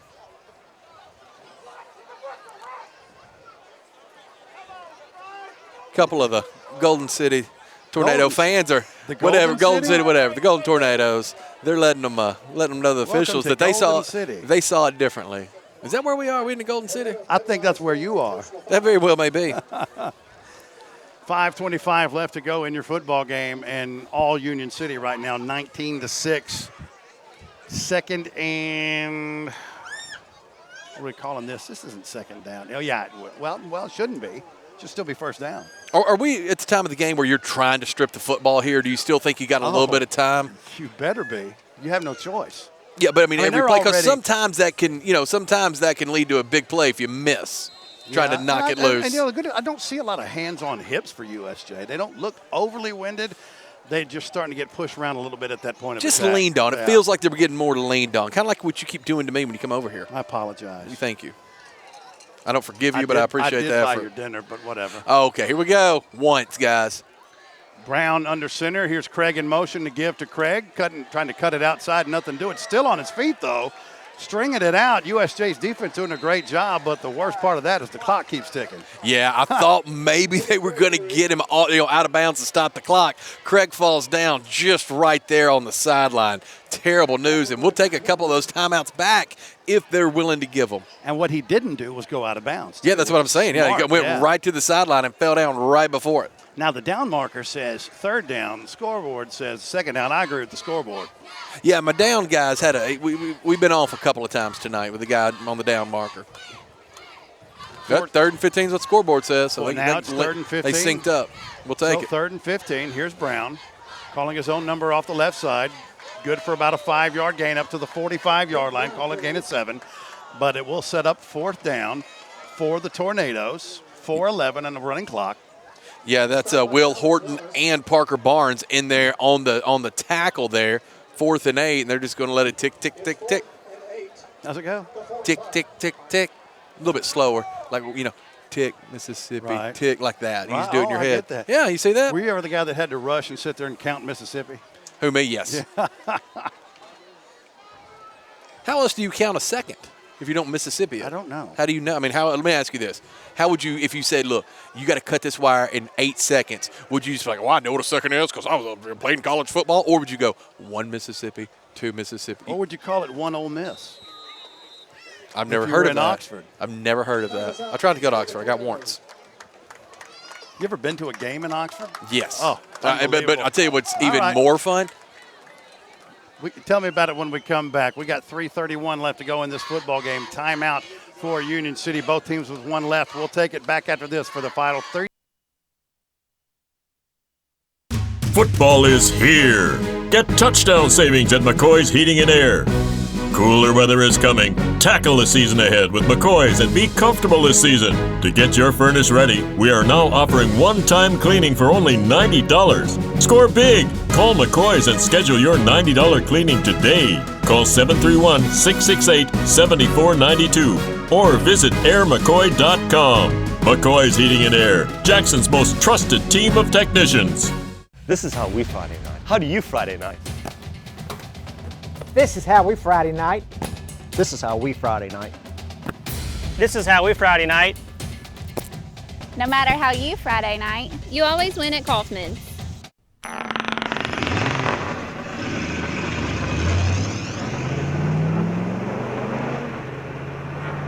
Serving the Jackson area for over 20 years. Carlock Automotive, Van Drive, Jackson. Well, 211 seconds left in this one, and the Bruins trailing 19-6. 4th down for the Tornadoes. Surely they'll punt this football, but you never know. Brown now dropping back into punt formation. Barksdale dropping back deep at his own 27-yard line. Here's the snap, punt. High wobbling punt taken at the 25-yard line. Has a seam down the right sideline, cuts it back up towards the middle. Now kicks out, has a block, 50, 45, 40, 35, 30, and finally run out of bounds at the 26-yard line. The break that the Bruins needed, they just got. You knew if that ball went into Barksdale's hand, he was going to go. I didn't love the cut back to the left side. I felt like he may have had an opening there on the right, but regardless, it gives them a shot here. Gives them a shot to get it in quick. You got to score, stop, score if you're the Bruins. I won't argue with the results. No, me either. Yeah, I was about to say. If they said we could start the ball right there, I'd have taken it. Here we go. 3 wide receiver set, Twins to the left. Now slot goes into motion to the short side. Finch to the right of Pettigrew from the gun. Here's the snap, the give to Finch. Trying to catch Union City sleeping, but nothing doing. It's a 2-yard gain, but forget the distance. This is about the clock right now. That'll be a gain of about 2 yards, 2nd and 8 from the Union City 25-yard line. Jacob Arnold and Tahari Jones both reading that out, making great plays. Huge play by Arnold. Here's Pettigrew, another handoff to Finch. I'm surprised. I'm not really sure what to say. Do you think have they lost faith in the passing game tonight? Oh, no. Then what's the? I don't know. I'm really maybe, not like sure. you said, maybe they had a big play before with Finch if up the they middle. had 3 timeouts, it would be a different story. But they don't. They have 1, so I'm not really sure. 3rd down and 6 from the 24-yard line. Exactly 2.5 minutes left to go in this football game. Pettigrew from the gun, Twins to the left. Drops back, looking across the middle, firing, has a man, bobbles it, now catches it, reels it in at the 10, back that 11-yard line. He'll go down. He's hit by a defender, slow to get up. That's Barksdale. Bobbled it about 3 times, finally caught the football, and it's good enough for a 1st down. That'll stop the clock to move the chains. What's so impressive about that is Barksdale bobbled it about 4 strides. You don't normally see that tip and go, tip and go, tip and go like that. So Bruins from the 12-yard line, 2:05 left to go. Here's Pettigrew looking to his left, has a man in the end zone.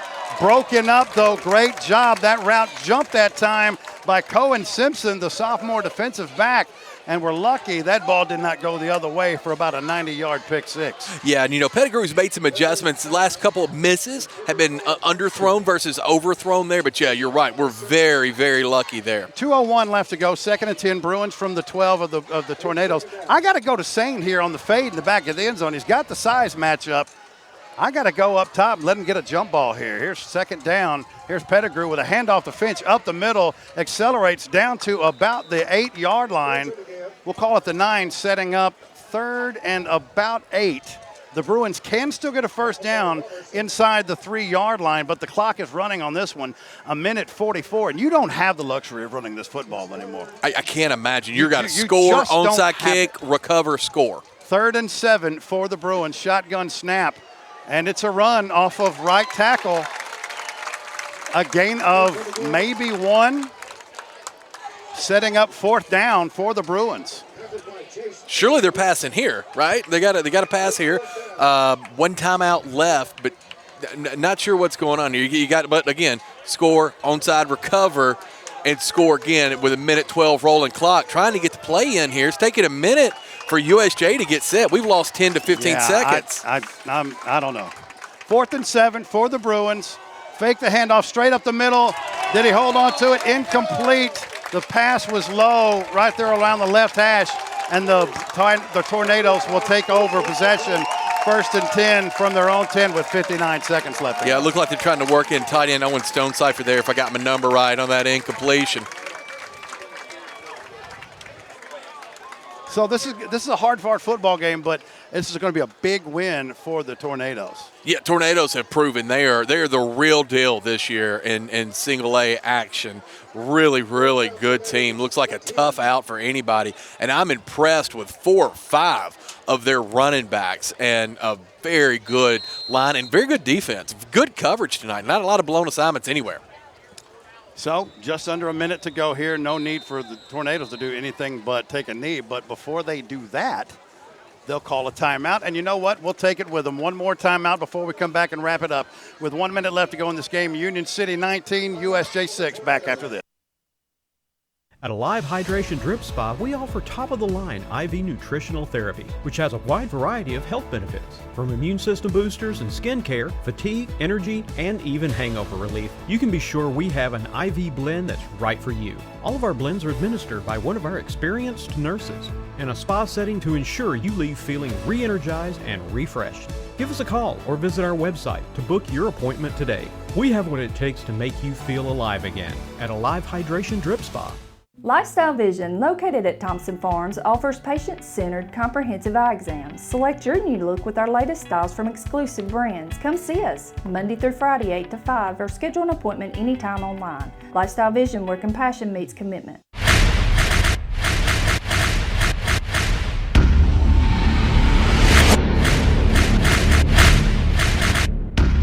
Serving the Jackson area for over 20 years. Carlock Automotive, Van Drive, Jackson. And welcome back to Union City, where now all the Tornadoes need to do is take a knee. Now, USJ could elect to use their final timeout. Don't know if they will, but Union City going to improve to 2-0 here. I'm not going to call this the final just because you never know. That's right. you got to do it. But never know. All you got to do is take a couple knees. You can drop the knee to the ground, you get this game. So, Brown from his own 10-yard line will roll to his left and go down about the 17-yard line, a pickup of 7. And we got another scrape and mix-up here over on the sideline. And that is, young man, we were just talking about just a second ago to somebody else, mixing it up with one of the Union City Tornadoes. You don't want to see that at this point in the game. You don't, but it's an emotional game, and Sure you've played it hard. is. And my Sure man it was is. out there No playing doubt. hard the entire time. It's going to move the ball. And he played hard, too, by the way. Yeah, he every played game. very, very hard. So, yeah, you know what? You never want to see that, but, you know, I'd much rather you care a lot, too much than I would too little. And that one is going to be a personal foul on the Bruins, so they're going to mark that ball all the way up to the 32-yard line with 47 seconds left to go in this ball game. You got to figure we'll see a knee here. No need to advance the ball, is it? Unless, I guess that quarterback keeper's been working for him on the left edge, and nobody's been hit too hard yet. Then I don't think they're going to at this point. If they haven't yet, they probably won't, but you never know. Well, you got a little bit more room. You're not going to have big-time negative You got that yardage if right. you take the knee now. Now, normally I'd say this is in victory formation, but it almost looks like they're regular formation, yeah. It's got a Crockett County special here, You P.A. got that Pratt. right. Final 30 seconds of this one, Brown will take a knee, and that should be the final play of this football game. And it will be. Yeah. Nice job for the Golden Tornadoes here.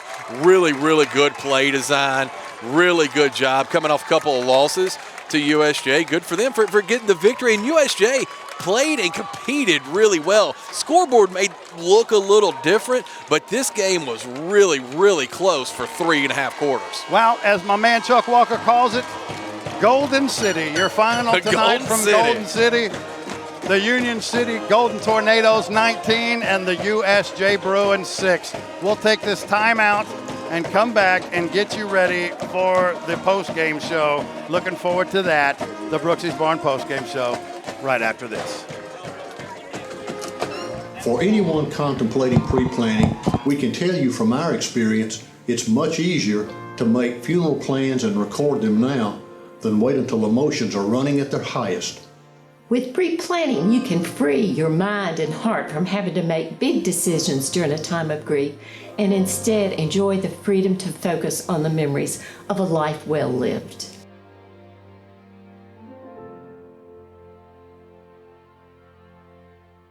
Hey, this is Chuck Walker with Southeastern Termite and Pest Control. If you live in West Tennessee, you have a need for the services we offer. We treat for all types of pests, including bed bugs, brown recluse spiders, and other hard-to-treat pests. You don't have to spend thousands and thousands of dollars to encapsulate a crawl space. Give us a call to hear how to achieve the same thing and save thousands. Southeastern Termite and Pest Control can handle all of your termite and pest control needs, wood fungus and moisture barriers, real estate closing letters, and so much more. Southeastern, 731-660-1052. It's time for the 4th annual Lifeline Car Giveaway.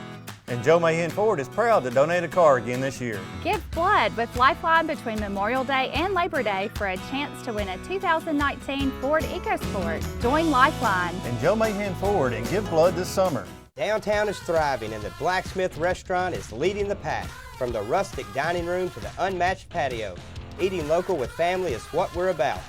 Live local, eat local, relax local. For anyone contemplating pre-planning, we can tell you from our experience, it's much easier to make funeral plans and record them now than wait until emotions are running at their highest. With pre-planning, you can free your mind and heart from having to make big decisions during a time of grief and instead enjoy the freedom to focus on the memories of a life well lived.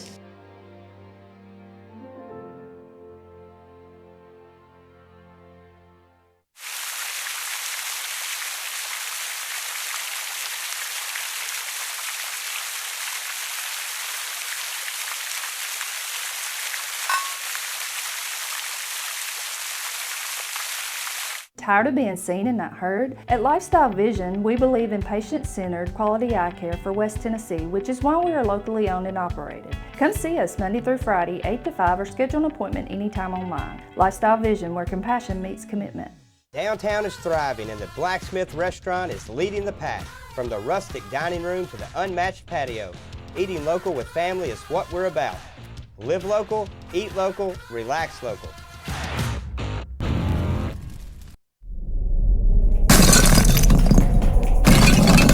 Serving the Jackson area for over 20 years. Carlock Nissan and Carlock Prestige, the name you can count on.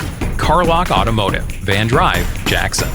Hey, this is Chuck Walker with Southeastern Termite and Pest Control. If you live in West Tennessee, you have a need for the services we offer. We treat for all types of pests, including bed bugs, round recluse spiders, and other hard-to-treat pests. You don't have to spend thousands and thousands of dollars to encapsulate a crawl space. Give us a call to hear how to achieve the same thing and save thousands. Southeastern Termite and Pest Control can handle all of your termite and pest control needs, wood fungus and moisture barriers, real estate closing letters, and so much more. Southeastern, 731-660-1052.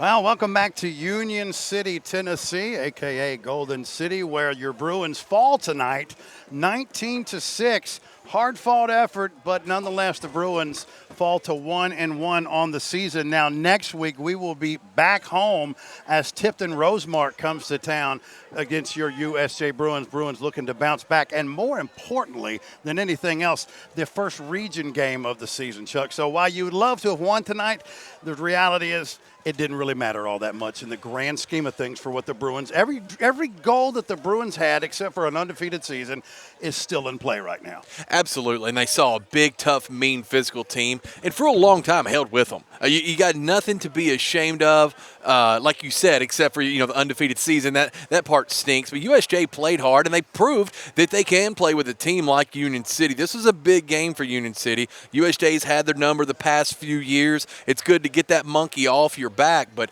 I tell you, I'm very impressed with the Golden Tornadoes here in the Golden City of Union. Now, Union City travels to Houston County next week, and that one, if you thought the Lake County game was a blowout, this is like 75-0 type of deal. Yeah. So they will get to 3-0 next week against the Fighting Irish. All right, some parting thoughts for the Bruins, some things that you saw throughout this game that kind of stuck with you.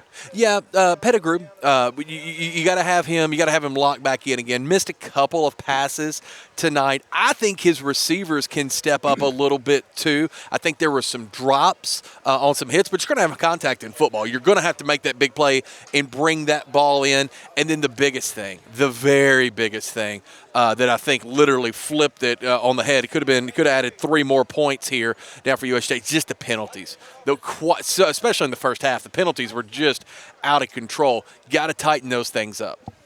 So, great job, partner. Thank you, buddy. Did well. It's not the score that we wanted tonight. Bruins fall 19-6. We're going to get you ready for the postgame show that's going to take place back at the studios at Jackson's News Talk 101.5 FM. Bryce Mott going to man that ship until 10 o'clock, so it'll be a short scoreboard, and it'll get you caught up on what's going on around West Tennessee. In the meantime, we want to thank all the great people with Worthy Road Studio, Paul Schulze and his entire team, who do You just can't imagine how much work goes into this and how hard the work that they do, and we very much appreciate that. They bring you these games each and every Friday night, and all our folks back at Grace Media Group. Of course, you can watch those games on WNWS TV. Glad to be in partnership with Paul for Jackson Christian, USJ, TCA, and, of course, Trenton Peabody. Again, next week's broadcast will come to you live. We'll hit the air at 6:30 live from Kirkland Field, first region game, as Tipton Rosemark Academy comes to town to take on USJ Bruins. So, for Chuck Walker, for Bryce Mott, for Paul Schulze and his entire team, my name is Seabass. One more time, your final score live from Union City, the Tornadoes 19 and your Bruins 6. Have a great night, everybody.